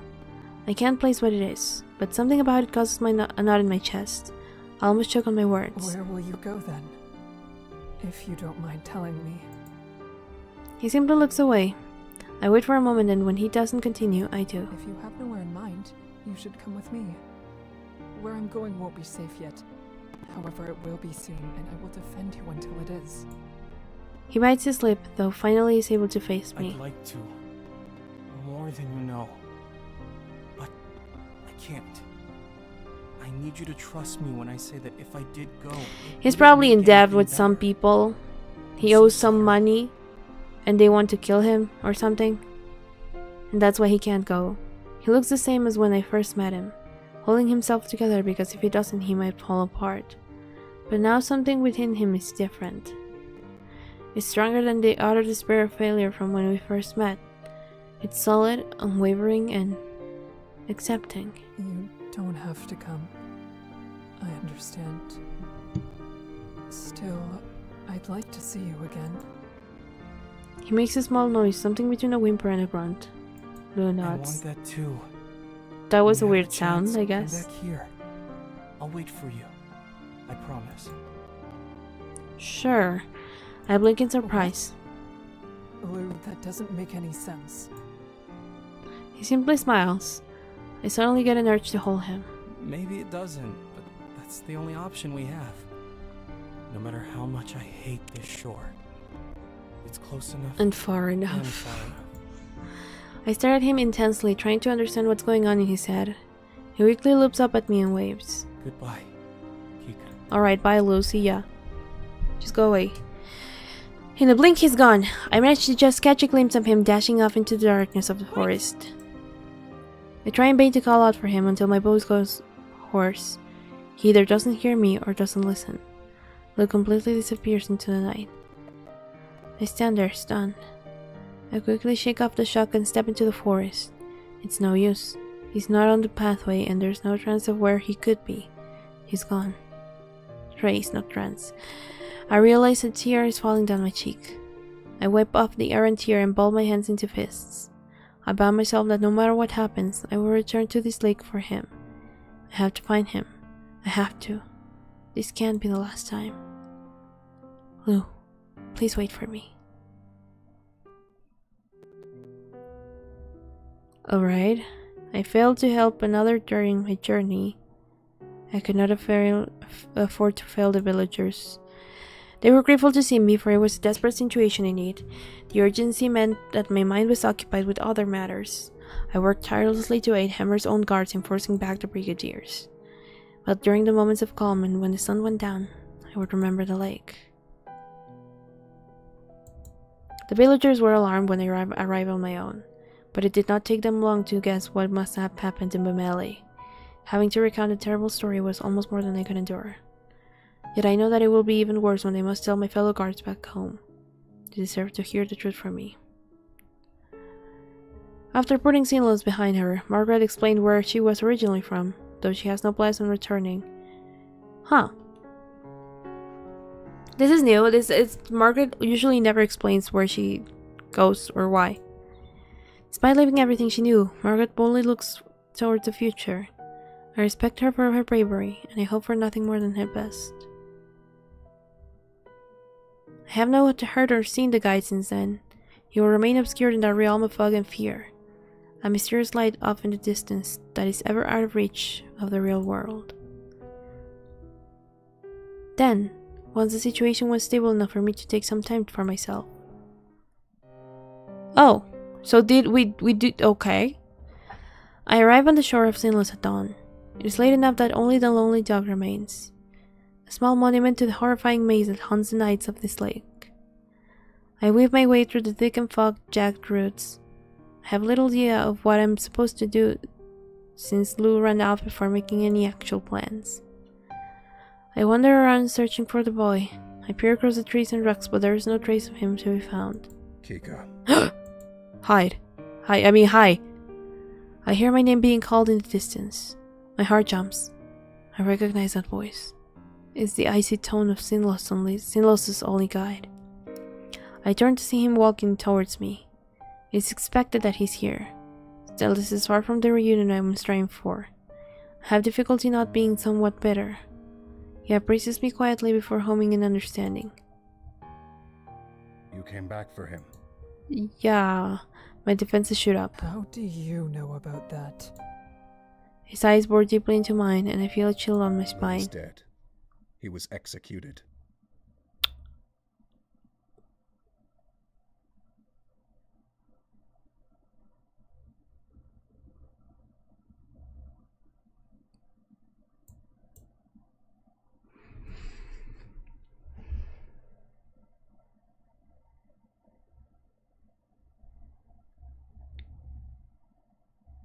Are you serious?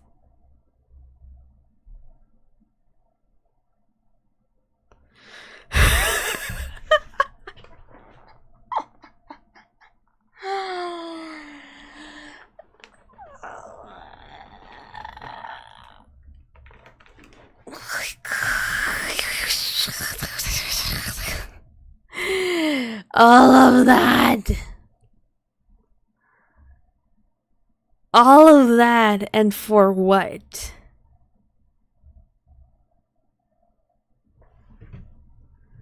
And for what?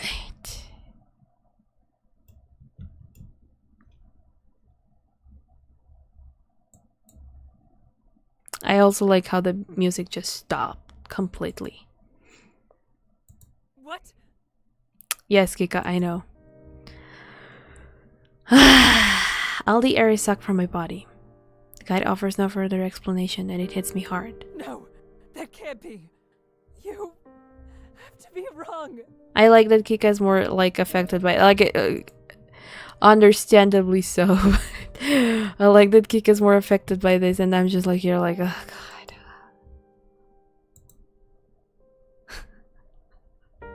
Here I am, like a full hour trying to get him back to the shore alive, and then I finally manage, and then it's like, oh yeah, no, he got executed, like, sorry. Where we thought he was safe. His face is scrunched up in what could possibly be sorrow as he begins to speak. It wasn't possible for Lou to escape from what he had done. His fate was sealed. No one could save him. He releases a long breath before he continues. That is why he told me everything, in case he couldn't be here himself. Lou did wait for you. He stayed for as long His death was not peaceful. His death was not peaceful. However, it was proud. Oh man.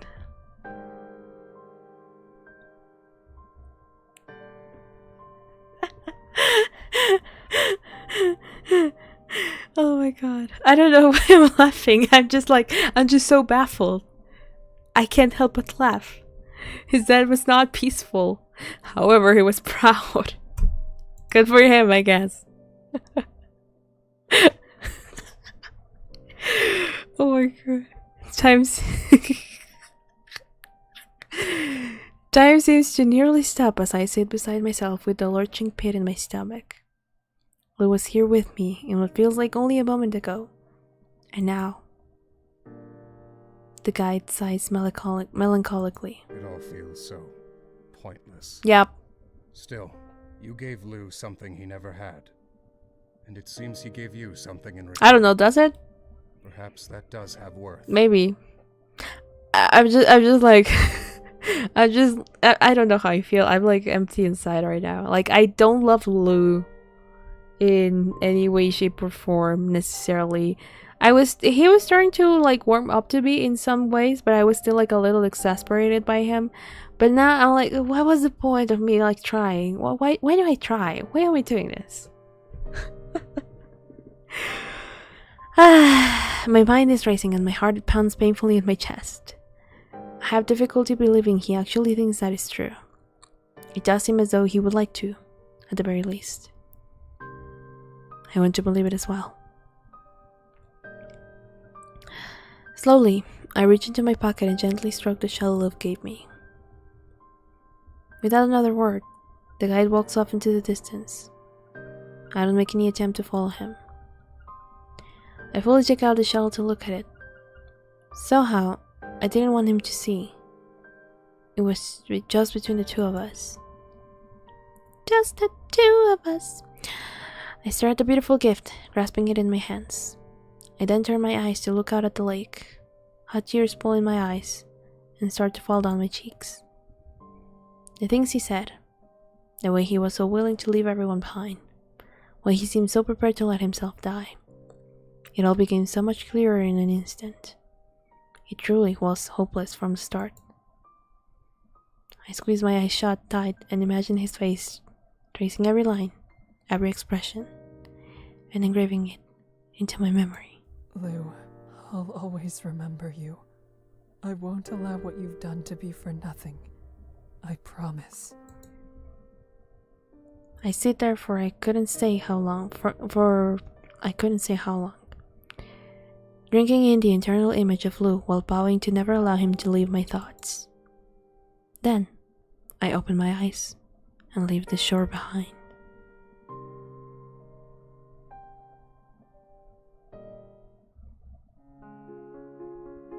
There comes the piano again. I still find it difficult to accept Lou's cruel death. I have yet to remove the shell from my pouch. Carrying it gives me at least some comfort. That helps me continue on, despite the pain. And I will not stop trying. I will still fight to protect others. Through it all, Lou will stay with me. He won't simply fade into the mist. I choose to believe that in this way, his soul can find peace.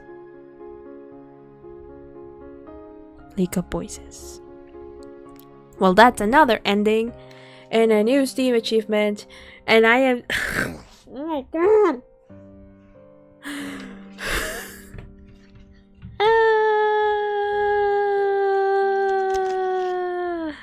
Stupid Lou, I hate him so much. That is one. Oh, no, why did I choose the pencil? Where's my pen? There we go. I just have like the list of endings we're missing, so that's why I'm like scratching this one. Man, okay. Just the two of us covered eventually. I do want to. I just have like a huge backlog of covers that I need to get to. But I do want to make a cover of just the two of us. I really like that song. So maybe eventually. Yeah, I need to drink some water. Let me go grab my cup because it's like right behind me. Wing.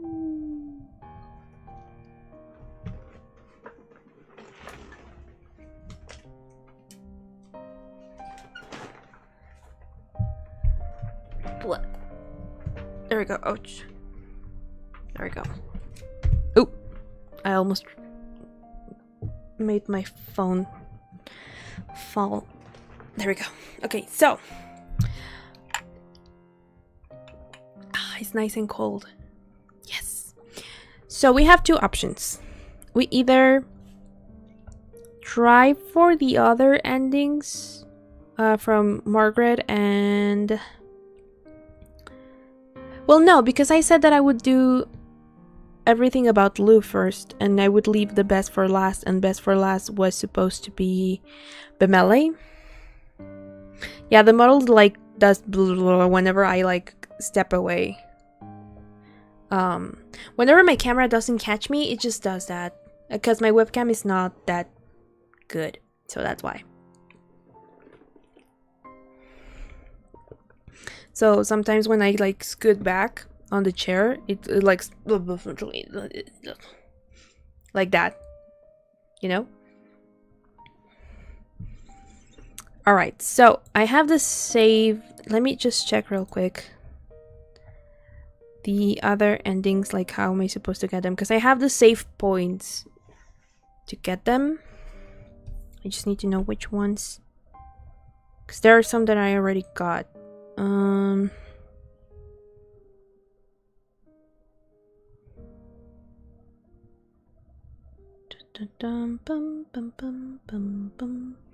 Alright, I need to load my save tree.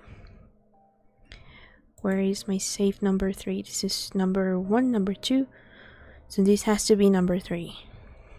We're gonna load here. And I'm gonna skip through like the whole dialogue we've already done. Up until we're supposed to make different choices. Which I think is when the guide is getting attacked by the Nixie. At night before we leave. Yep.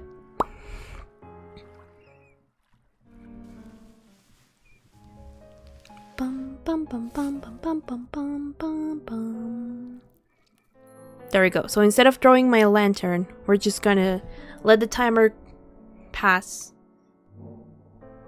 And we're gonna let him manage on his own. A piercing whistle breaks my concentration. It is out of place enough to catch the attention of the guide and the Nixie. A whistle. So it's him? Oh. Lou effortlessly jumps out of the tree he was hiding in and lands on the sand. He stands alone, undefended. His face is serious. What is he thinking? I frantically look between the group of Nixie and Lulu.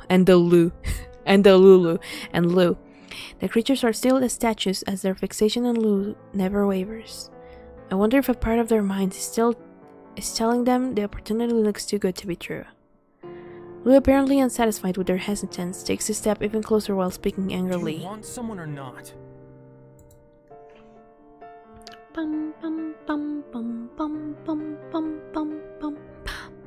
The spell keeping them in place breaks, and some of the Nixie abandon the guide and slink towards Lou. I cease standing as well and rush over to Lou, lantern in hand. Wait. What? His shout stops me in my tracks, and amazingly, the prowlers halt their advance as well. I had not realized they were such cautious creatures. Watch the guide. I'll be back by the fire soon. Are you sure? Despite my worries for him, I understand. He's not in complete danger, and we do need to protect our way across. I believe that Lou is capable of handling the situation. I don't. I look to our lead. Even fewer Nixie are around him, as they all curiously inspect Lou. The guide glances away from them for a single heartbeat to make eye contact with me, and then it's over. He wordlessly swings his staff out at the Nixie still near his side.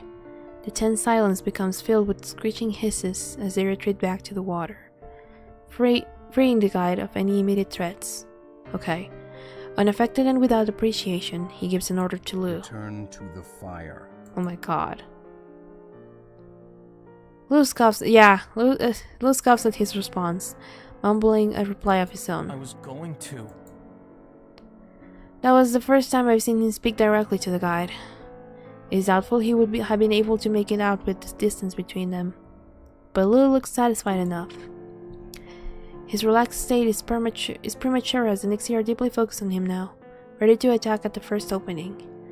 Leo takes a few deep breaths and he steels himself to run. Without a hint of warning, I burst forward as soon as he starts to move. Then Nixie leap right in front of the now illuminated area. Pain and panic overtake them. Lou looks over his shoulder at the sound of their hisses. He smirks slightly as he watches the prowlers abandon the chase and flee. After returning back near the fire and bathing in its light, he faces me fully and gives me a small shy wave. I put my free hand over my chest to the side, gladdened that he's safe. I don't really have the luxury to think much of what just happened, however. The guide is fine. There are no Nixie in his immediate vicinity. What did I say vicinity? Vicinity. But they're beginning to re-emerge already. We're not out of this yet. Gripping my lantern, I watch over everything and everyone in sight vigilantly. After an untold period of time, the water begins to stir. There's an unusual gargling, a sound I never thought I would be this relieved to hear. Slowly, crickly, the bridges make their nightly appearance. Sinlos is an overwhelmingly cruel environment. This island had felt like a safe haven such a short time ago, but that has been twisted to the point where I am grateful for a chance to return to the maze, and we may not even reach that. More Nixie are reaching the water and wrenching themselves into the sand. The guide signals to all of us. Alright, we have to leave. So... I'm guessing this is the same up until Margaret, has a torch, and we throw it. And then the chase will be the same, I think. Oh, different dialogue. Perfect. Now let me just check the history. What did he say before that? Yoink.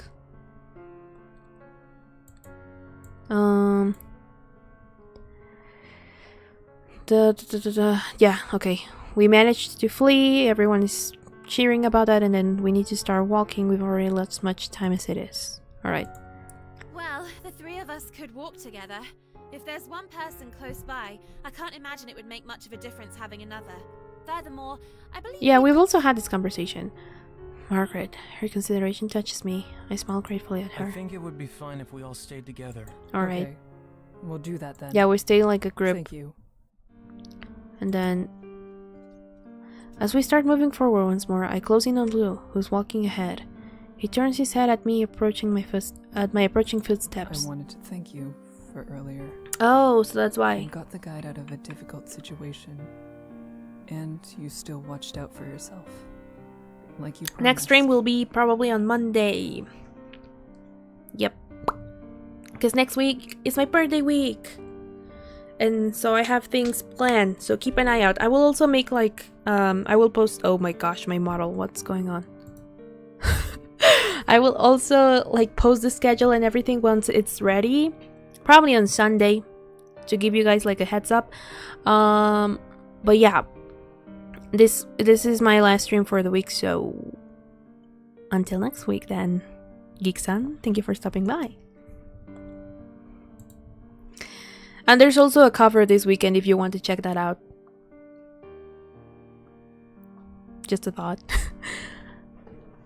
Okay. Lou looks abashed over the praise, though he's clearly happy about it. He scratches the back of his neck nervously. Thank you for saying that. And for what you did when I was running back towards the fire. I offer him a warm smile. It was no trouble, truly. If you don't mind, I would be glad if we could assist each other on the journey, rather than have to do everything on our own. Thank you for stopping by, no worries.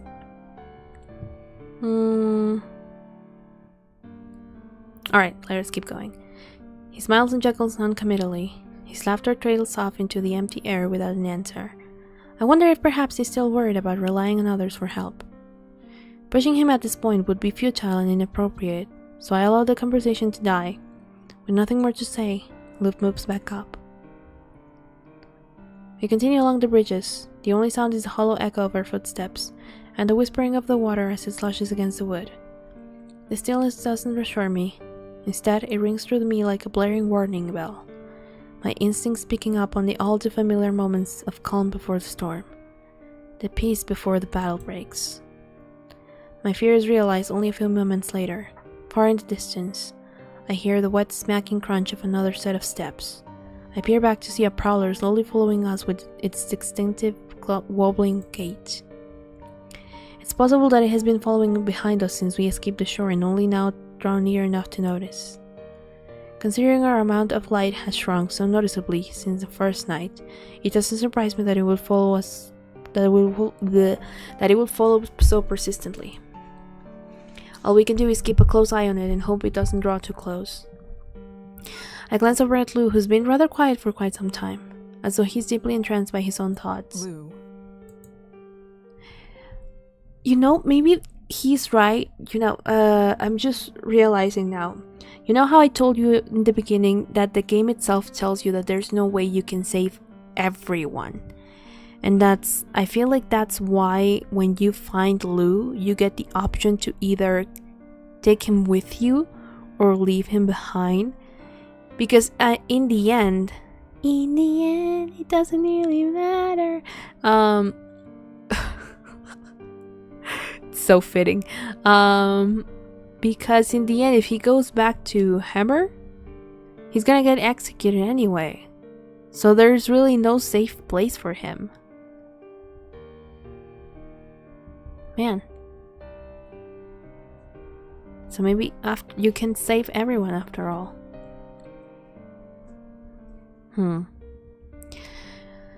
He jerks nearly imperceptibly as he's brought out of his reverie. He briefly looks my way, only to dart his eyes left and right like someone trying to remember what's real, upon waking from a disorienting dream. I feel slightly apologetic and try to smile reassuringly at him. Instead of acknowledging me, he turns his gaze back to the wood. A moment passes between us, and then he raises his eyes up to mine again, and beckons me to come closer. After I reach his side, he surveys the other two party members. Once he seems satisfied with their positions, he draws in towards me and speaks in an almost whisper. You wouldn't mind hearing a little about me, would you?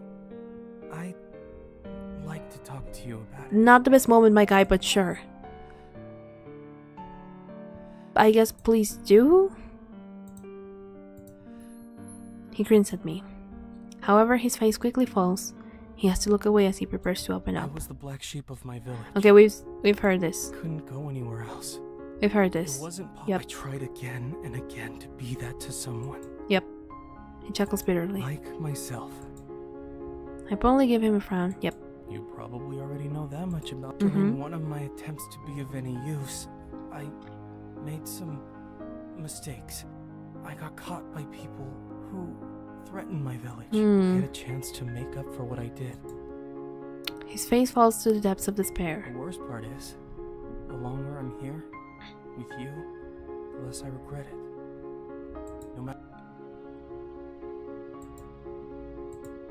Yep. Lou. Are you from Hammer? No specifics. Yep. I understand. That's good.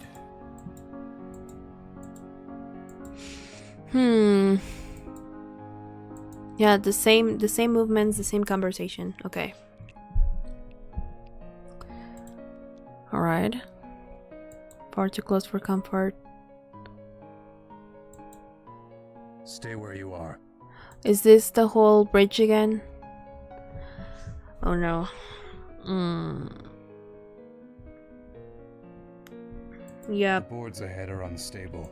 Is there another path? there's not. This is our path. Move slowly and do not have two people on the same board at a time. I will cross first. When I find a stable section, I will inform you. Then you will follow my lead. Okay. I wonder if, since we're in a different route, choices will probably be different this time. Steps are light.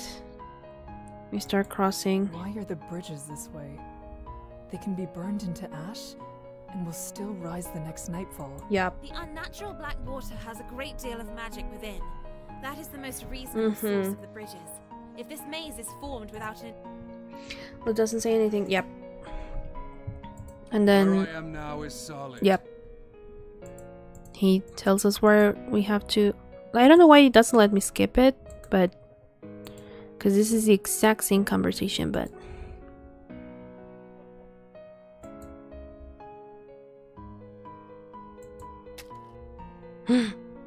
oh, so now I am the one. Okay, hold on, I didn't like properly pay attention because I was like, yeah, and then he's gonna like try to cross and his foot is gonna go down on the water, but no. When Lou finally makes it to the... Oh, so he goes first and now he's in safety. Okay, completely unharmed. An outpouring of relief overwhelms me. Oh, okay. We make sure way carefully towards the other side. His slowness on the pace makes it seem much longer than it really is. He makes it to the other side. I don't dwell on the feeling, as all my focus is drawn once more to my own crossing. The boards ominously creak beneath my feet, almost like they are protesting against my footsteps. And then, with a shattering crash, one of the boards snaps beneath my feet. I am in the water. Oh, before I even realize what's happened, I feel the cold waters of St. Louis close over me. The air in my lungs bursts out in an involuntary scream. Nothing but bubbles in the murky water. Oh no. The hushed silence of the air is replaced by the dull rumble of water rushing into my ears. The waters are so dark I can barely tell what way is up. Only the almost oily sensation of the lake, heavy water flowing past, gives me a sense that I'm rapidly sinking. No! No! I'm getting... No! Wait. What? Wait. I'm like not processing what's going on. My brain is like, huh? This is my like halting my feeble attempt to escape. Terror grips my heart just as tightly, and I kick downward with all my might at the monster I know lurks under me. I have no idea my assault made a difference, but miraculously I feel the hole leave my leg. Okay, so we're not drowning yet. With renewed hope spurring me on, I frantically claw my way back to the surface. Like I'm escaping a burial, my head bursts free, and I eagerly gulp down lungfuls of life-giving air. Then I work my way back to the bridge and cling to the wood with both hands. The moment I try to hoist myself up out of the water, the board beneath my hands bends. I realize at once that if I apply any more pressure to it, it will snap just like the other one. Quickly clinging to the edge, I exert tons of my energy, dragging myself through the clinging water beside the path. Yeah, okay. Start in peace. The wood pierces into my fingers and leaves deep splinters in its wake. After dragging my drenched body, feeling the whisper of cold hands just beneath my feet, reaching to drag me back into the depths, the boards finally grow sturdier. With all my strength, I push to haul myself out of this void. The viscous liquid does not take well to resistance. Moving up causes to tighten around my waist like a massive Nixie hand, keeping me in. Oh, so not only is the lake filled with Nixie, the water itself is like oily. It seems. Little gamer girl though, hello, welcome. With a final effort, I managed to tear myself free and practically hurl myself across the wooden planks. Exhausted from the effort, I shakily bring myself to my feet. Once I feel the disorientation of my narrow victory pass, I search the surroundings to get a feel of where I am now. Dread fills the pit of my stomach as I realize that I've returned to the opposite. No! Well, at least now you know where not to step. I look across to see Margaret and the guide, who view the scene in shock. I stand there, dazed for a beat, before opening my mouth to speak.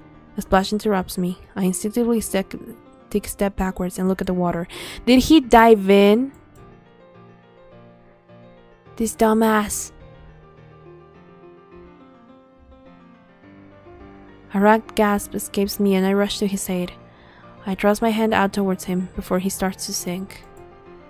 He takes it and grips me tightly. I start pulling with every single muscle in my body. Unfortunately, I'm fighting against much more than just the water this time. There are prowlers, while Nixie. The strength of the Nixie is too great. I can't bring him up. I can only keep him from going further down. Bring the light here! I beg them with frantic eyes, then return my full attention to Lou. If I lose sight of him more than a moment, I fear I'll lose him. You'll be alright. You only need to hold on. In the lake, the disturbed water around the heads of the Nixie distorts their visages. I don't know how to pronounce that one. Into cruel, twisted grins. They pull harder on Lou, and my grip on him slips incrementally. I listen for the sounds of creaky boards. They have to be coming. They have to be. I repeat these words over and over again, chanting them and desperately trying to believe them. Lou's voice bubbles out. It's difficult to parse in the cacophony of chaos surrounding us. However, the final part is clear. Is it another one?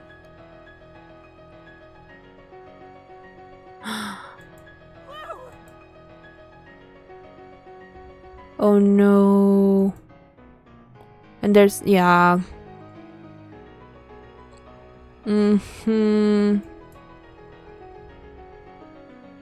Yeah, we're so screwed. My jerky movement startles it into recoiling back. I use the opportunity to swiftly roll out of its reach. I hop back into my feet and unseat my sword, ready to fight. No, that will not help. The prowler tenses the few strings of sinewy muscle on its bony frame, lowering its posture. As it starts to inch closer to me, I give it a hateful glare, digging my heel to steady my footing. Before it gets within arm's reach, I take aim and strike.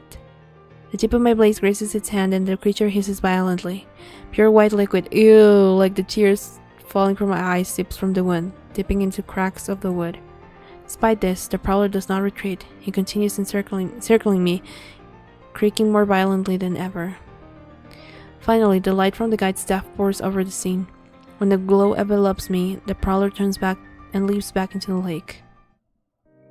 The adrenaline was the only thing keeping me together. With that cut, I fell to my knees and started to bawl. He was right there in front of me, and yet I could do nothing to help him. He's gone. Margaret bends down and grasps my shoulder lightly. She brushes closer to my face and whispers softly. I'm glad you're safe. I peer down, and my eyes trail to the edge of the ridge where Lou was lost. My focus is in the notice. Do not go near there. The Nixie did not expect someone to be in the lake without their doing, much less two. You were very lucky. Yeah. Anyone who draws close to the water now will die. Yup. I feel like an empty husk. Why? It's one word, and it's the only one I can manage. He was safe on the other side only a moment ago, but... He jumped into the lake himself. yeah, he was an idiot. Ugh, that dumbass. He should have stayed where he was, and either let me die, or try to see if I came out first. But no, he had to jump. I stare up at the guide, utterly shocked by his scoff statement. I open my mouth to speak, however he hangs agape as I struggle to find the words. How could he do that? Why would he do that? Was that the reason they released me? Because they were trying to grab him instead? Margaret places a gentle hand on my back in an attempt to comfort me. The guide still looks unhappy with the situation. He stoops down to be at my eye level. We have to move on. If he wanted you to survive so much that he threw himself to the Nixie, then you should respect that. Confused, you don't even know what I'm Relight talking your about. lantern.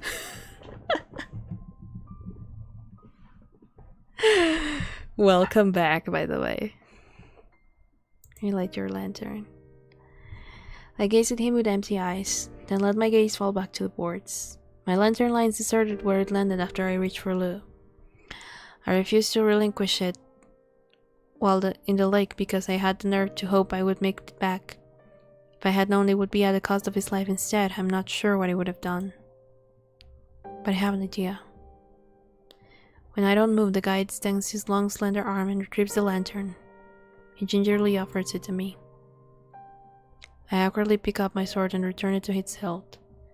My limbs shake as I take the proffered lantern.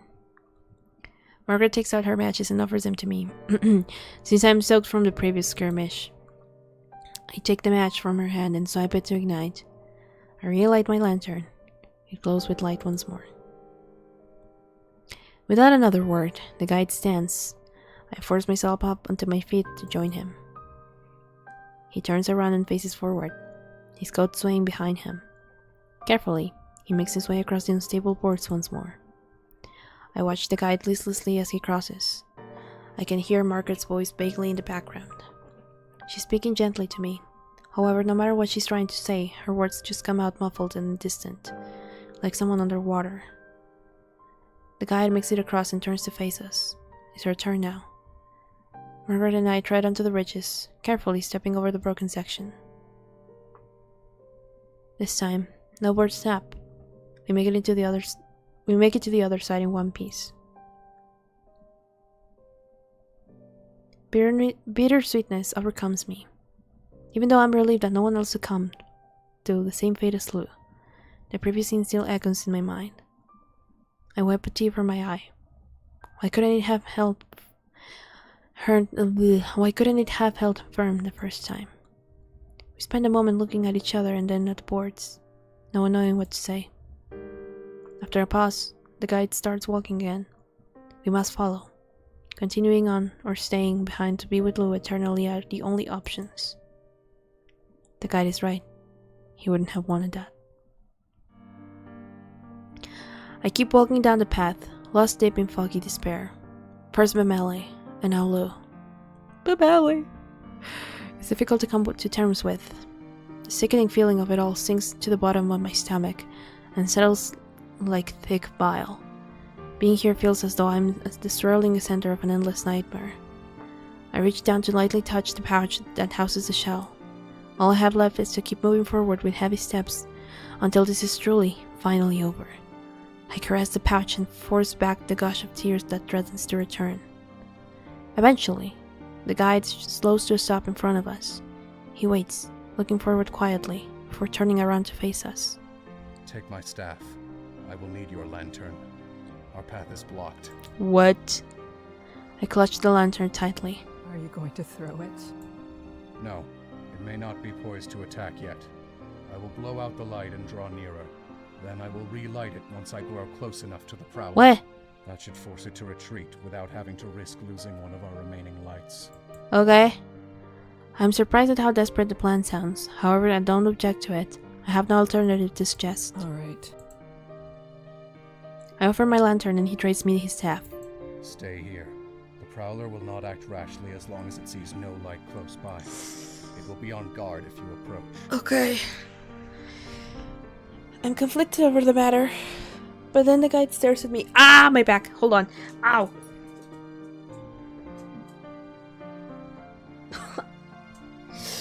I stretch and I think I pulled a muscle on my back. Oop, hold on.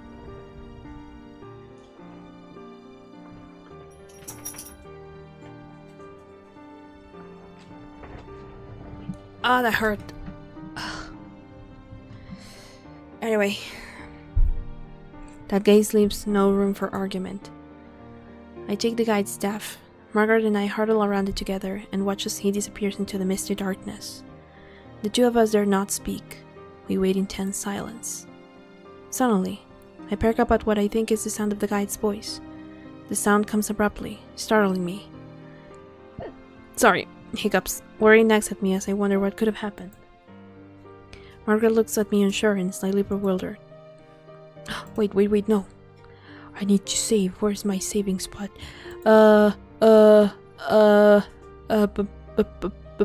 Here. Yes. And I'll load it because the time will have run out by the time I get back. Yes. Try to help, maybe. The guide's silhouette returns before me. Once I draw closer to him, I notice that he's standing oddly still. I look past his shoulder towards the prowler, and the air is snatched from my throat. Despite being partially obscured by fog, the figure is in a twisted black mass. It's a familiar, vibrant color. Lou? What? Chica? He's alive? He replies with my own name. I gulp against the bulging lump in my throat as shock overtakes me. He seems equally startled to see me.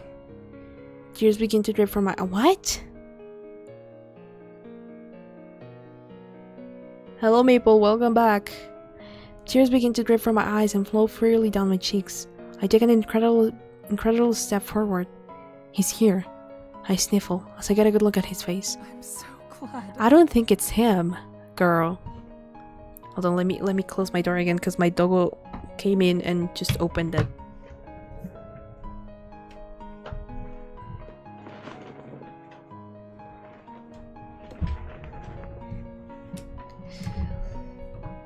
Bum bum bum.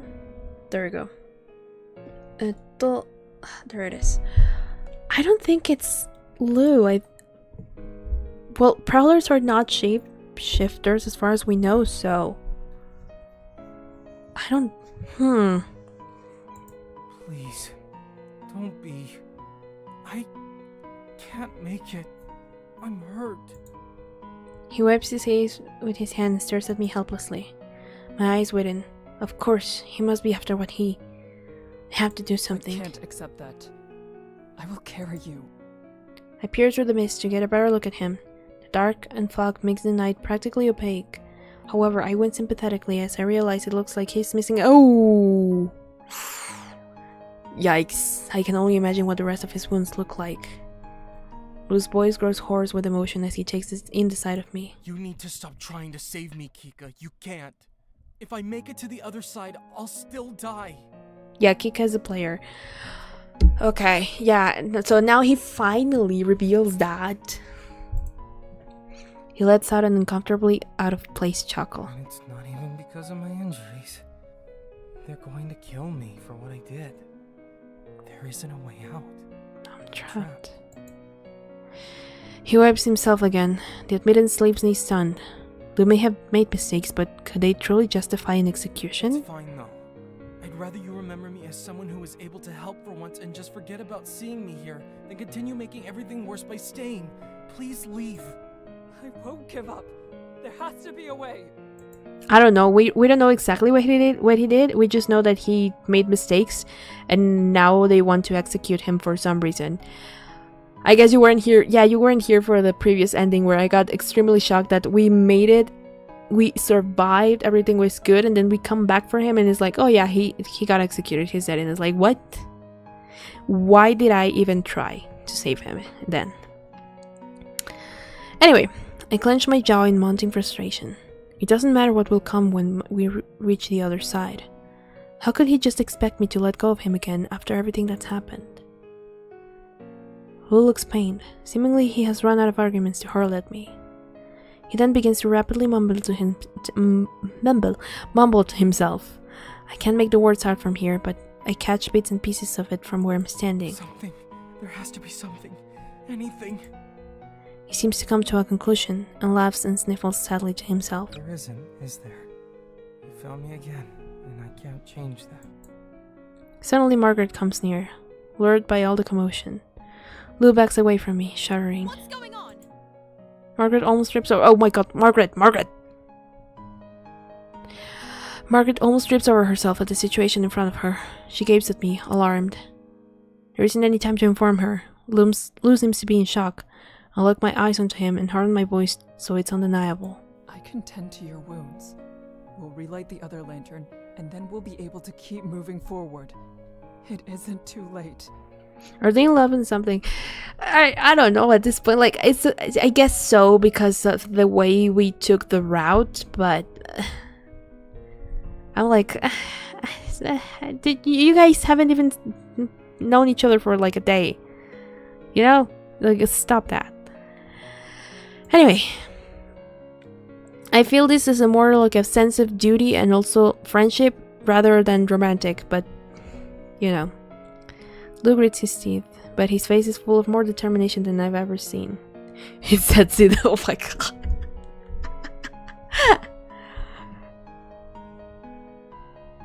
Hope rises in my chest. Don't bother.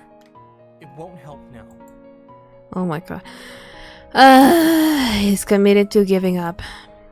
Lou pauses to interject another awkward laugh. This time it's almost unsettling. Pixie aren't afraid of light. They use it to track who's on their lake. What?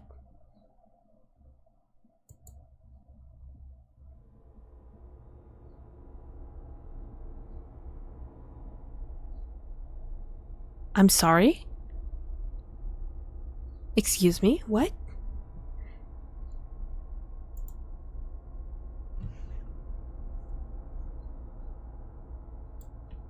Pardon me? What did you just say? What? Can you repeat that, please? What do you mean?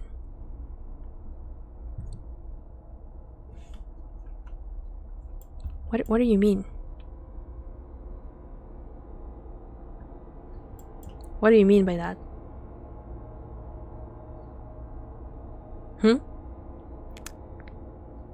What do you mean that Nixie aren't afraid of light and they track people with that? What do you mean?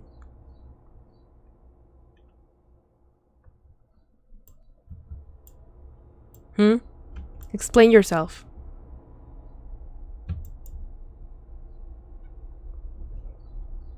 Explain yourself, Lou.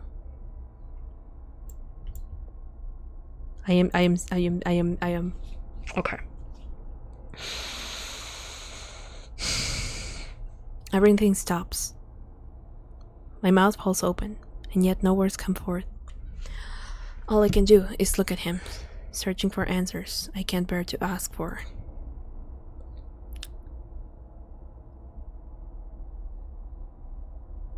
Lou steps out of the all-consuming darkness. I finally get a clear look at his wounds. Blood seeps from the deep gashes and gruel bites all over him, staining his clothes and coating his quaking body. He doesn't make any attempt to hide it or wipe it away. Ooh, it's pure white. Sounds erupt from the lake. A wild frenzied gurgling comes from near the surface. The Nixie are responding to Lou's action.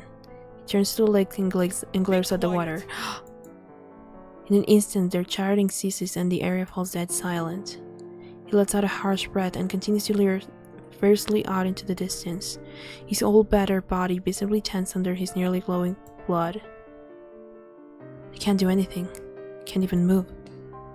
The suffocating tension of the scene is broken by a clang of the bridge. My will is finally placed back into my own hands. I swing my head around towards the sound. The guy dropped my lantern. He's unblinkingly stunned at the development, but suddenly a glassy calm comes over and envelops him completely. He stares at Lou with an unidentifiable expression. So, everything I've done has been pointless then? Before the guide can even think about saying more, Lou abruptly interjects, both vibrating with desperation. No, it hasn't been. His calm completely shatters, as though it had never been there. How? I don't know what's going on, guys.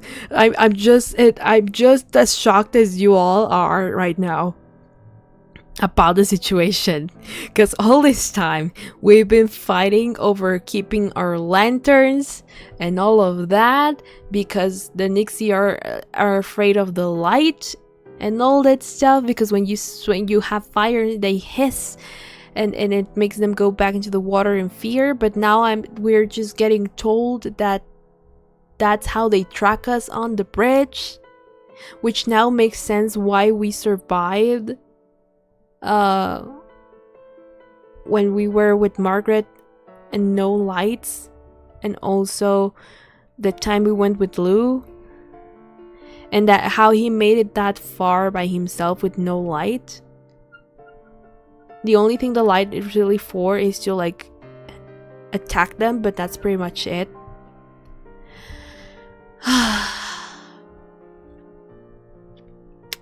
Lou meekly gazes back, not prepared to actually defend his statement. This isn't over yet. Maybe there's still time. No. What do you mean? The guide parts with most of his previous emotion and deftly reaches into his cloak. He retrieves his set of matches.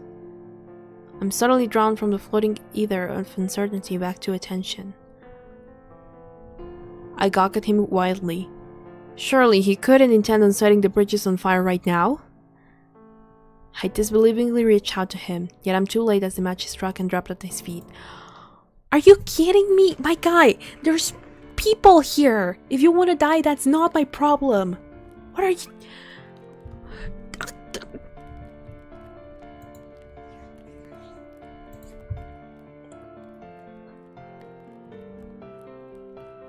I am going...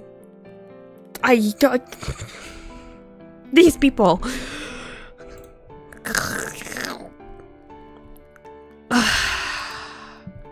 My head swerves to Lou and Margaret, then back to the guide. The fire has already engulfed enough of the bridge to cut us from each other. No, shit. He makes no attempt to flee. I merely cast a sorrowful glance at him through the growing black smoke. He doesn't return my gaze. He only looks straight ahead with dead empty eyes. I wrench my attention away from him and onto Margaret and Lou. I shout over the crackle of the already waist-high flames. We need to go. Lou catches my gaze and determination fills his eyes. Margaret is gasping and wheezing from panic. Oh my god, Margaret, I love you, but right now I need you to focus. I know it is stressing, but it's either run or die. She shoots me a solid look to show me she still understands. She pries her fingers off to the guide's staff. I take a few reluctant steps away, lingering for a moment as I give the guide one last parting look, before dashing full force to be with the two I need to protect. Know which way to go? Can you run? He nods confidently at me. Yes. Then he grows sheepish and hastily adds. I look at him filled with the strangest, strongest rush of emotions I have ever experienced. Our eyes meet for a second, and with that, one thought rises above all the rest. We will be there for each other, no matter what. Then lead the way. With little time to process it all, the three of us sprint over the bridges in a race against time as the fire continues its ravenous approach. Alongside the crackling of the flames is the returning voices of Nixie. They are growing louder and clearer than ever before. As we return, I see many of them keeping pace with us, swimming alongside the bridge's edge. One of them shoots a gaunt limb again straight out of the water and latches onto Lou's leg. He stumbles and starts falling forward. I react fast enough to grab onto the back of his shirt, which gives him enough support to remain standing. Lou struggles madly with the creature, trying to kick it off. As he wrestles against its grip, the Nyx mutters something to Lou. It's foreign words, a low clicking that vibrates in my feet before suddenly jumping up so high and harsh it makes me grit my teeth. Lou shouts back, his voice contorting with the same inhuman sounds I've been hearing all night. His words just as indecipherable as the Nyx's. What are you, Lou? What happened? What does the white marking do to you? That now you can communicate with the Nixie? I am so confused about what's going on right now.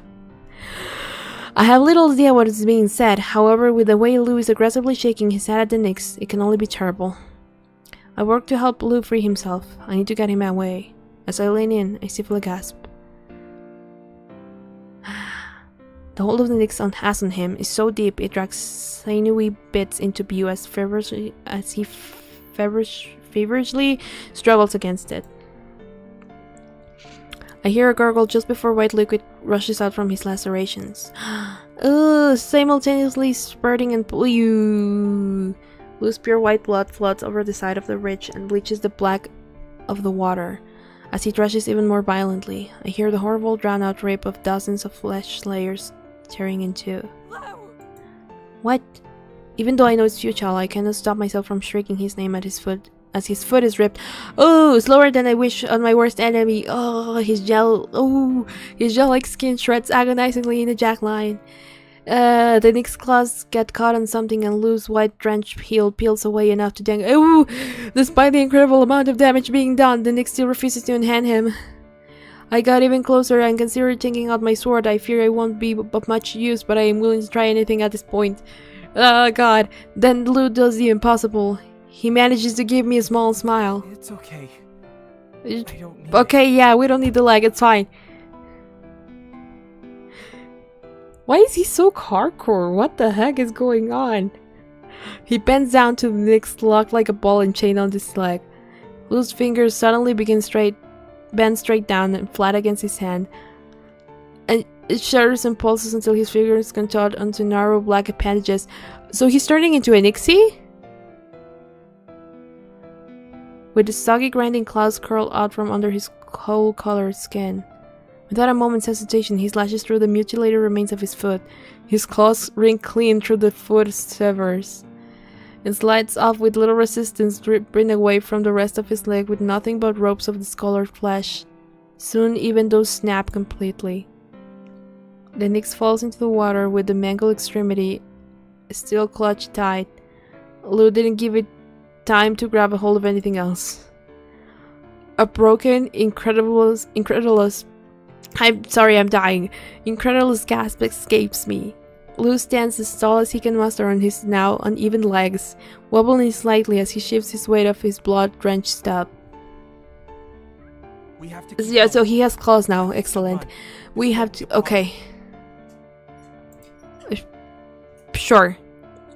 Like his hand before, the fleshy stump of his ankle contorts before stretching. A thick, milky ooh between solid and liquid unfolds from it, wrapping in a sort of peg leg. I guess that works. I can't keep from gawking. Margaret is gaping as well. Yeah, me too, sister.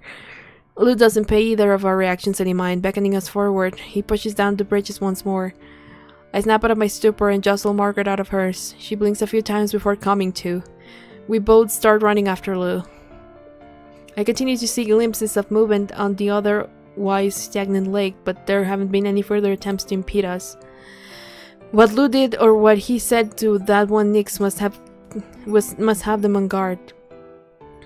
With no grasping appendages reaching for us, we fly across the bridges and don't stop until the fire is far behind us. Twice, Margaret slows down from exhaustion, but I shoot her a pleading, encouraging look, and that's all it takes for her to find the will to keep going.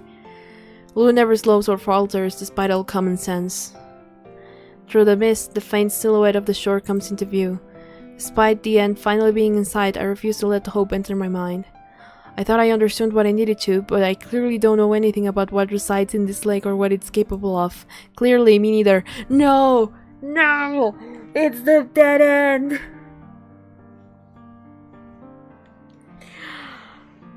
I am going... Ugh! Okay. After exerting our bodies nearly to their limit, we arrive at the dead end. Luke gapes, and my heart sinks. I look at him through ragged breaths. Is there another path? Lou teeters toward the edge of the bridge, looking shocked. Then panic overtakes his face. I don't know what I thought. I've never remembered these bridges. Oh my god, just choose another path, Lou, come on! His sunken shoulders are, and despondent voice tell me he's lost his spirit. It's possible you took the correct way and it sunk. It's not your fault, Lou. That could also be true. Lou doesn't reply and simply hands his head, at a loss for words. I bite my lip. I open my mouth to insist we start looking for another bridge when a familiar, callous voice interrupts me. You are correct. This bridge would have taken you to shore. What are you talking about, you fucking dumbass? What are you doing here? Sorry. I'm so upset at him. I am so angry right now. I'm like, I don't know. I whip around to see the guide. I'm unable to do anything but blink in shock. Margaret looks on in full disbelief. You're alive! He slinks in front of us, staring levelly. The only one who believed that you weren't capable was yourself. But this is the end. Every path to the other side is gone. I don't understand what you're saying. What are you saying, my dude? I need to sip my water because my throat is very dry after all of that.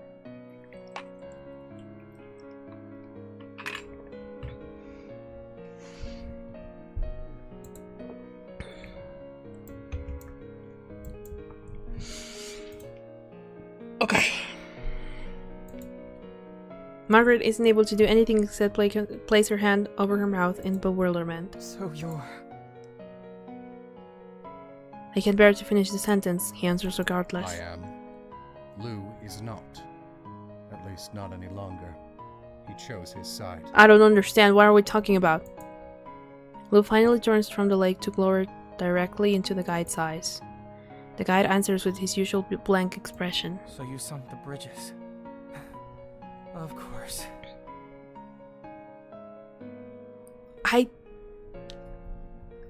What? Did you also cause that board to suddenly break under Kika? Yes. What?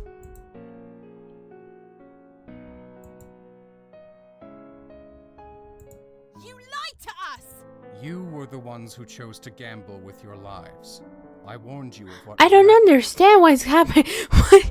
I don't know. What?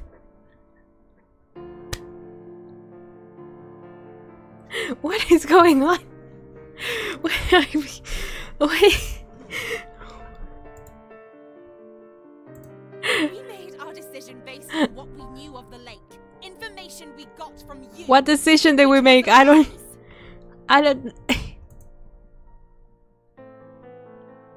What? What you did know as truth was that almost all those who cross Sinlos die. To think you would be an exception was foolish. You can make as many excuses as you want. You're still a heartless murderer. And if you control the bridges, you could have killed us at any time. But instead, you've gone through this entire charade like it's some sort of game. So he controls the bridges. Then why didn't the bridge arise at night if he controls the bridges? Number one. Number two, why sink it? Blue was like, we can make it in time.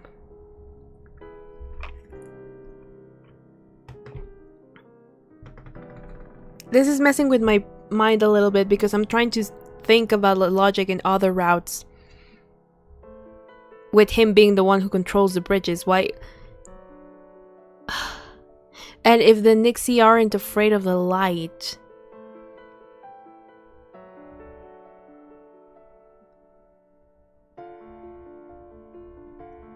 what are his I don't understand what's going.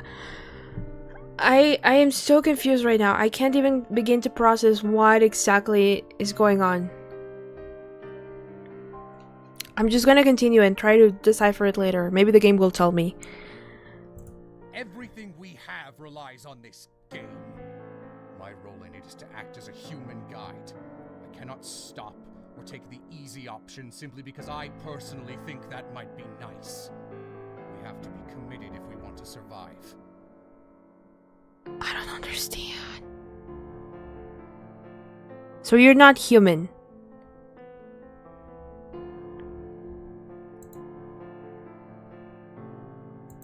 And that is not all. You may not believe this, considering your situation, but no one here enjoys looking upon the faces of individuals and picking who will get to see the other shore and who will be killed.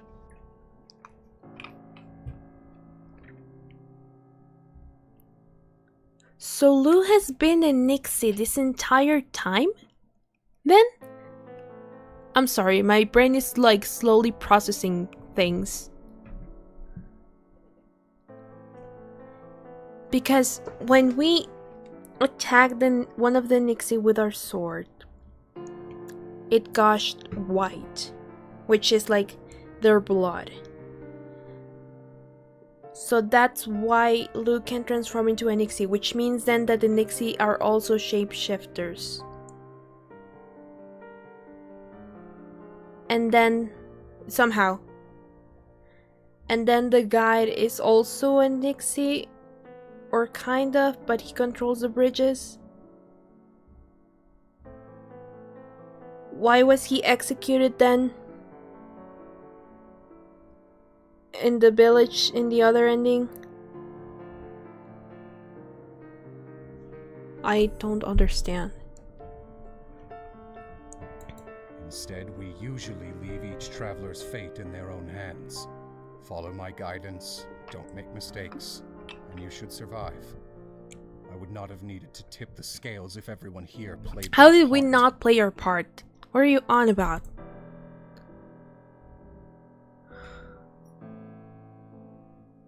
The guide's insinuation on who to blame is clear. Margaret turns to face Lou and narrows her eyes accusatorily at him. While we were on the island, you helped the guide when he was in a position he couldn't easily sneak out of. Why would you do anything for him, knowing what you knew? Her voice rises. Why weren't you using your informed position to help us from the start if you actually cared? I didn't do it for him. I did it because I was worried Kika might get involved. And I obviously can't even help myself. How can you think I might have been able to do something for you? The guide pointedly interjects. No one should have gotten involved with that. I intended to let myself be injured to reaffirm my humanity. Unlike Lou, I am capable of disguising even the color of my blood. So he is a Nixie. Okay. The morning is coming. We're just gonna die. We're just gonna die.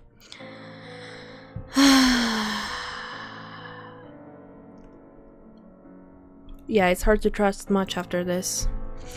But right now, our lives are in the guide's hands. If anything is to come from this, it'll be from trying to understand him and getting him to understand us. I take a single step forwards towards the guide. Why does someone have to choose one side over the other? I may be human, but that does not mean I want to see more lives lost, and that includes the Nixie. I don't believe your kind must cease to exist. Just please don't attack us. Luke cautiously nods. Keeping humans away through fear may work for now, but their settlements will only grow. Eventually they'll be coming onto the shores with more in mind than simply crossing. Why would it be such a problem if not everyone in the world hated us? It is, if it's possible. The guide's visage pales even more. He gives us a distant look. I know that I can only put off the inevitable.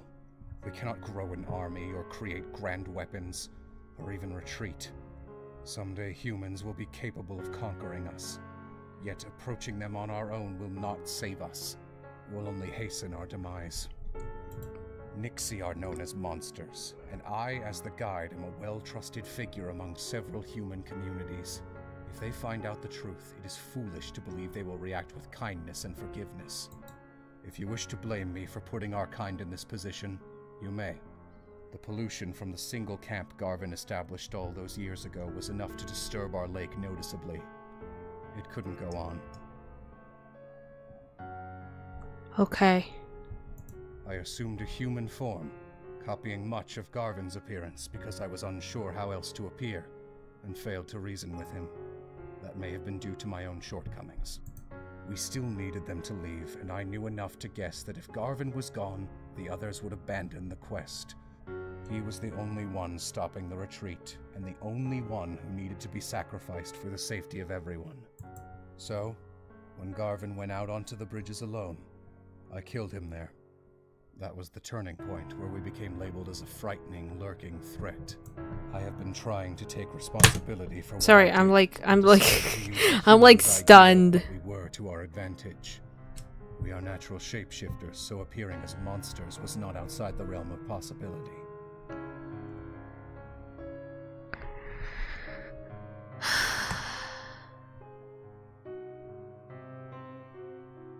So you're shapeshifters. I feel beads of sweat form as I start to quake. I knew the guide's life story must have been false considering what he truly is. But directly hearing what transpired with Garvin is still difficult to take. The man before me killed him. Lou steps forward and looks the guide straight in the eye. Garvin was a leader who only thought of his own goals and refused to listen to anyone else's point of view. Can't you see that you become the same?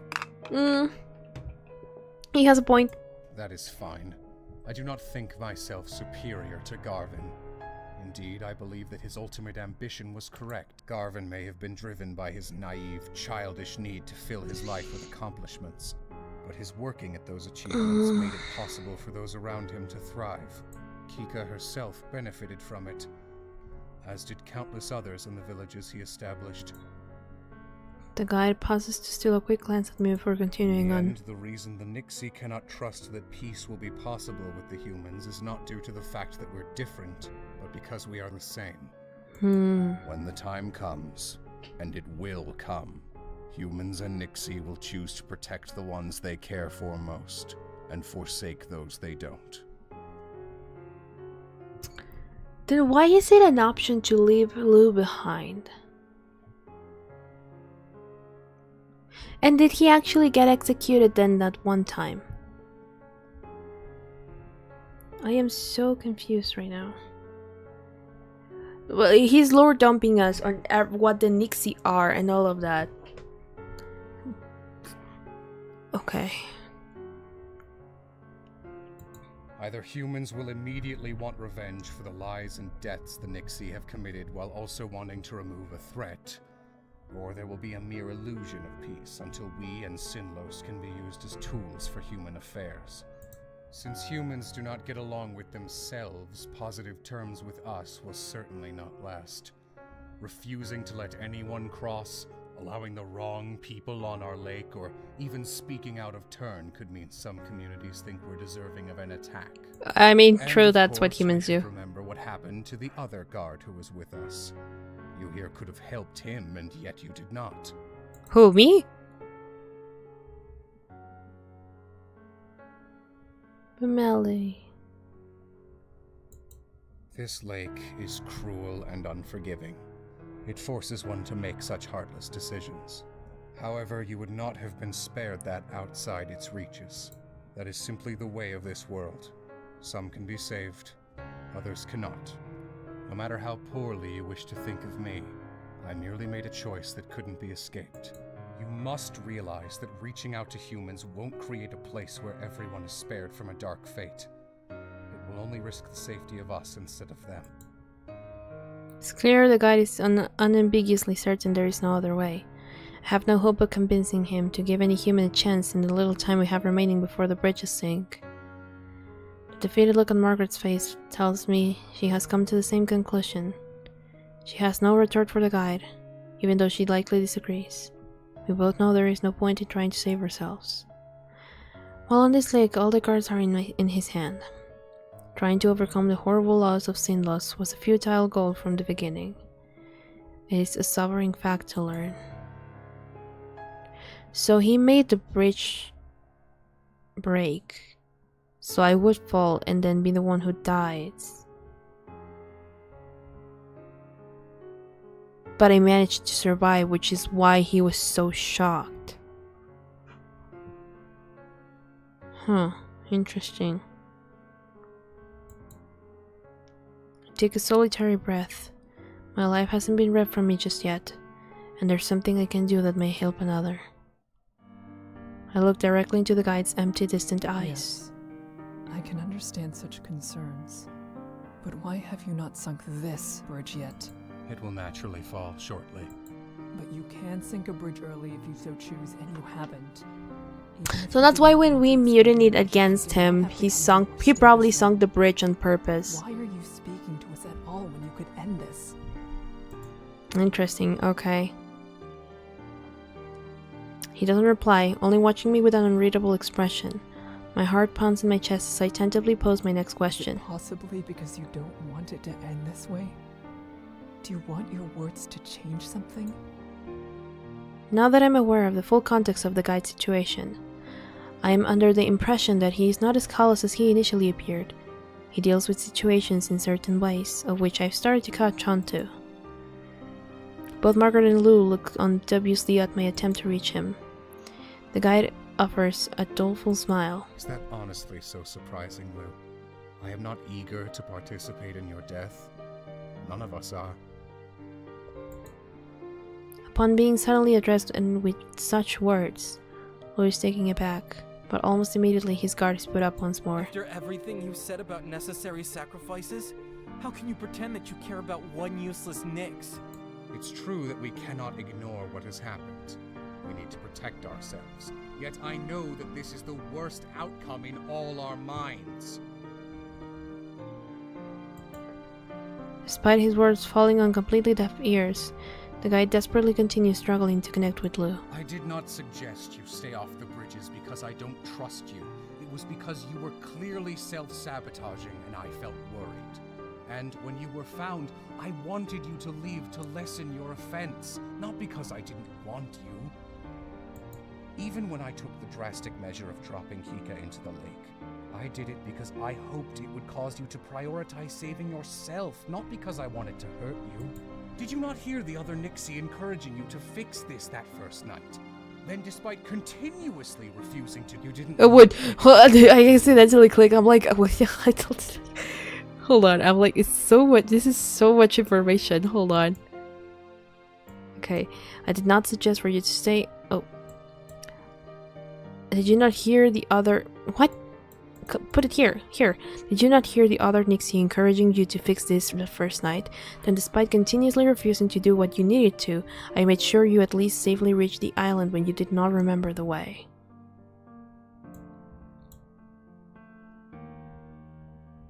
Oh, I see, okay. When he got lost and we found him. You didn't need Kika to protect you, Lou, because all of us were from the very beginning. Still, you cannot be blamed for responding to her kindness. I had not realized the extent of your emotions, and that left you feeling isolated. I may be distant, but I believed you understood why. I was wrong. He casts his eyes downward forlornly. It was my mistakes that cost you your life. I truly and deeply apologize. I'm in awe of the sight before me. It feels almost surreal to see him so emotional and open. But what do you mean by it cost you your life? Is he dead? Or did he transform from human into a Dixie? I don't understand that part. It doesn't make a difference now. I'm not leaving her. That's what matters to me. The guide's sorrow swells at Lou's response. He moves as if to reach out to Lou, but doesn't follow it through. Regardless, he doesn't contest Lou further. It is Margaret who finds the will to speak up in the bucket of silence. If you really want to help Lou, and Lou wants to help us, why not give her and me a chance, just this once? I promise that we can be trusted. No. You cannot leave this lake with the knowledge you have. That is an immovable law we abide by. Now, if I had wanted to spare you by allowing you to live here, I still wouldn't be able to. In some ways, I could be considered a leader of the Nixie. However, I am not a monarch. Decisions such as that aren't ones I can make on my own. He turns to look out at the water. He speaks up loudly across the lake. Those who are listening, this is your time. If you would like these humans to survive by remaining with us, you may say so now. My eyes dart across the left and right, desperately clinging to the hope of hearing something, anything. To my utter dismay, there is scarcely even a ripple of movement on the surface of the water. Every moment of silence, my heart pounds louder and louder in my ears. A lake of voices. Haha, name drop. Is silent. Softly, the guide pleads with Lou once more. Come back to us. Lou flinches at the demand and stays rooted on the spot. The guide continues urging him. I want to listen to you, Lou. I want you to be saved. But I can't, so long as you've forsaken us. Lou pulls his arms together and stares down at the ground, trembling. The guide's gaze wades into him as he sinks further and further into himself. It's as though he's ready to curl back into the ball when he first met. Then Lou shifts his head somewhat to peek over at me. There's something unnameable behind his eyes. I can't find the words to speak, so I look back at him sympathetically. It's all I can do at this point. His head falls back down, reluctantly. While trembling, he turns his body away from me. The action is so slow it feels as though he's wrenching himself away from my presence. He starts to walk past without acknowledging me again. I still struggle to say anything as he makes his decision. Margaret's jaw is clamped shut as well. And so the two of us merely watch him leave solemnly. Lou almost gets ahead of Margaret when he hesitates in front of her for the briefest of moments. Then he picks his head up and thrusts his hand at her, grabbing her by the arm. "What are you doing to Margaret?" "What?" Faster than I can react, Lou pushes her hard to the side. She doesn't even have a chance to stumble as she's thrust right off the edge. Like a bad dream where I am moving too slow, Margaret reaches out her hands to grab onto something. I rush forward to her, but it's too late. I arrive at the edge as she sinks below the surface. "Lou, what the heck?" I watch helplessly as the black water stills completely, as though nothing and no one fell through it mere moments ago. It feels unreal. How could this? Why would this? The sound of Lou's fragile voice breaks the trance shock put me in. I whip around to face him. I'm reeling from shock, but anger claws its way up now. His arms are tightly wrapped around himself. He looks ashamed, as though that is enough to make up for what he's done. That's always been what I had to do. To come back. Kill a human. I can only respond by widening my eyes even further as I desperately try to process what just transpired and why. I look over at the guide. The earnest man, overcome with such vulnerability only moments ago, is now replaced by the same detached expression I've been treated to over and over again on this journey of night terrors. It's an unbearably cruel reminder of where I am. Blue's eyes flit to the side in shame. Talking to humans is completely forbidden. Even if you didn't mean for it to happen, it's still a terrible mistake. As the guide was saying, I could have made up for it by returning to my prowler form and properly fulfilling my responsibilities. But I didn't do that. I went with you. The punishment for that kind of knowing offense is death. So he did die that one time. Okay. He frowns bitterly at the words. You mean, if you had just not... If I hadn't insisted, then... I start to trail off into disorganized babbling at the revelations this brings. No, don't blame yourself. It's almost a guarantee someone would have been lost on this lake without me there. And I still would have died too. I felt worthless. I wouldn't have been able to maintain the form or follow the patrol. So it was going to be over for me. I accepted that. I'm sorry I had to drag you down with me. I'm not forgiving him. Yeah, me neither. I'm so... this was too much information in one sitting. My goodness. With that, I can say you haven't rejected what it means to be one of us. Speak. We'll hear you. Blue's determination falters slightly. He tries to sound self-assured, but it's obvious that he's nervous. I'd like you to give Kika a chance. She's kind and she cares for others. Even those who don't do her any good. He says as the last part rather harshly killed, straining his voice. All around us, a barely audible chorus of whispers emanates from the lake. I can only feel the sensation of sound, so I'm completely lost as to what they are saying in their foreign tongue. The guide closes his eyes and listens for a moment. He nods imperceptibly. He reopens his eyes, and they drain directly on me. We will continue to kill humans who enter our world, as we've already done to those you care for. Accepting Lou's recommendation means you're willing to also accept that kind of sacrifice for our sake. If you cannot, What? so be it. The choice is yours to make. Show us where your values lie. Swallow hard. The voices dissipate once more. Despite still being under the surface, I can feel the eyes of every Nixie on me. Lou doesn't speak. He knows that the choice is mine alone to make. Yet he's pouring his heart and soul into the gaze he's giving me. He's risked everything to try to save me. Oh, hold on. My dog wants to be let out.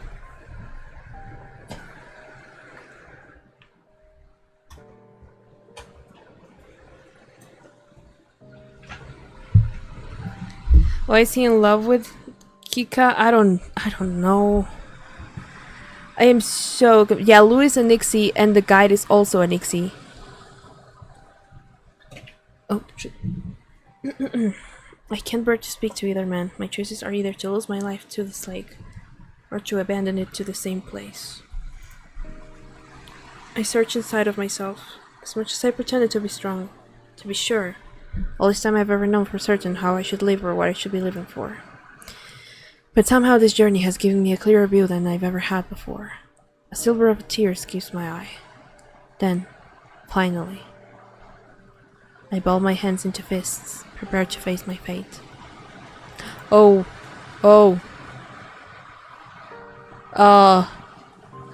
gee. Save. I want a chance or I can't. I mean, at this point, everyone died. Like, here's the thing. Hold on. Let me just, I'm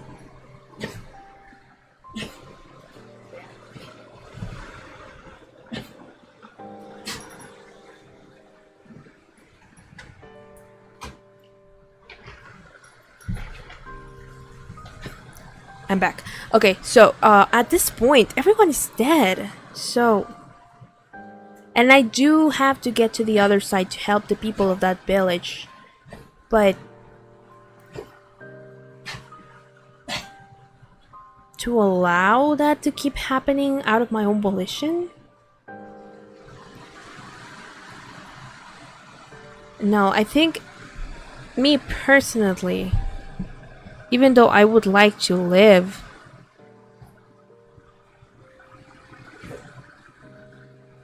I would rather die, I feel like.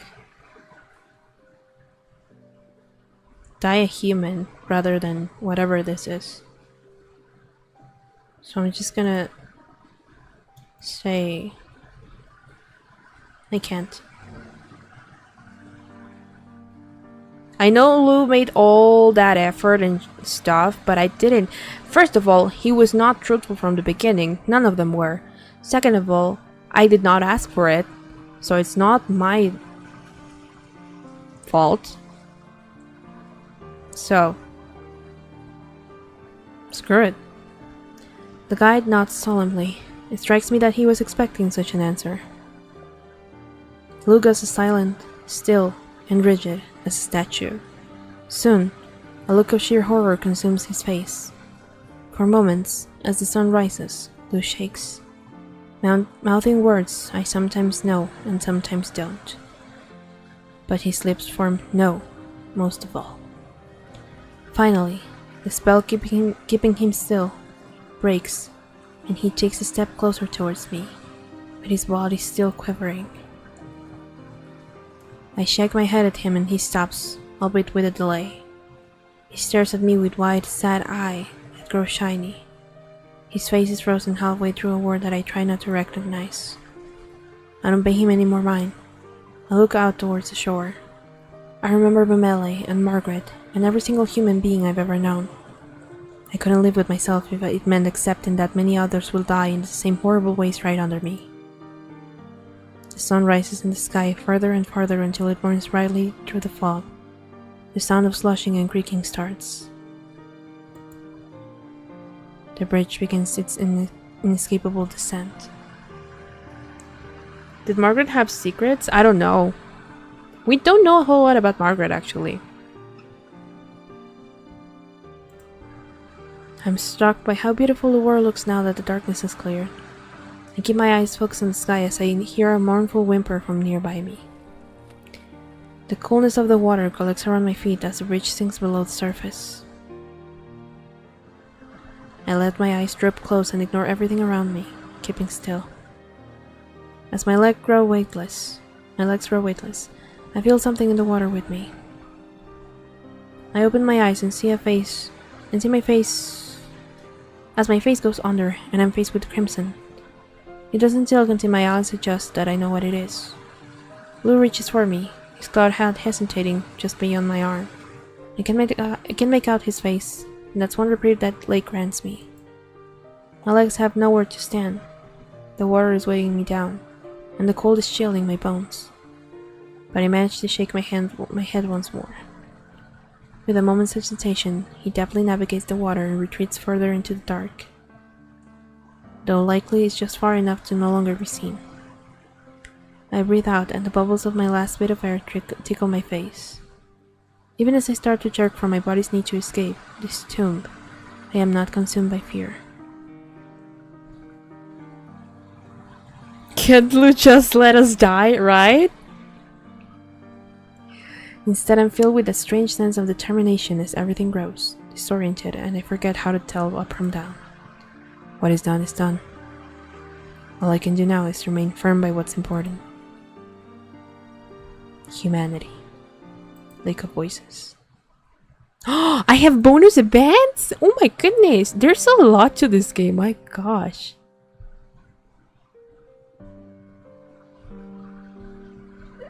Oh.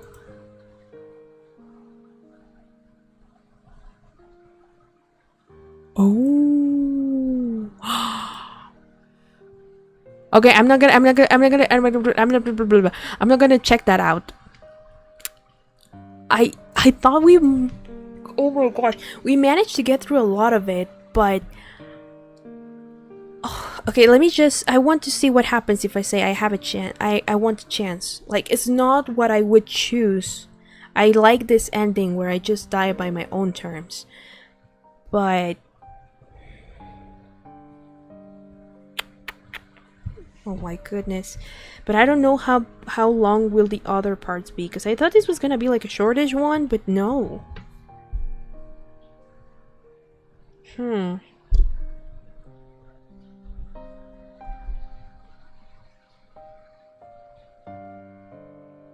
Because I think we're still missing like 3 or 4 endings with Lou.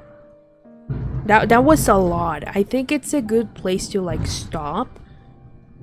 Because oh, did you hear the thunder?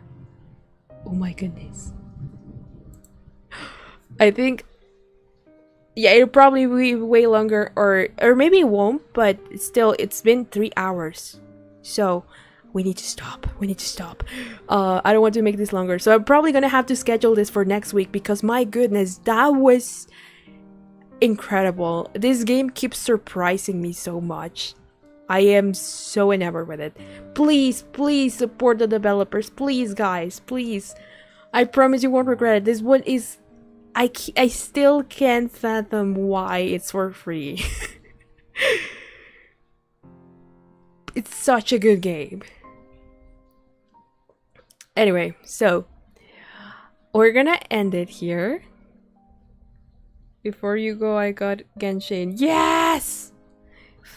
One of us. One of us. Speaking of, I need to do my dailies. Anyway, so that was a lot.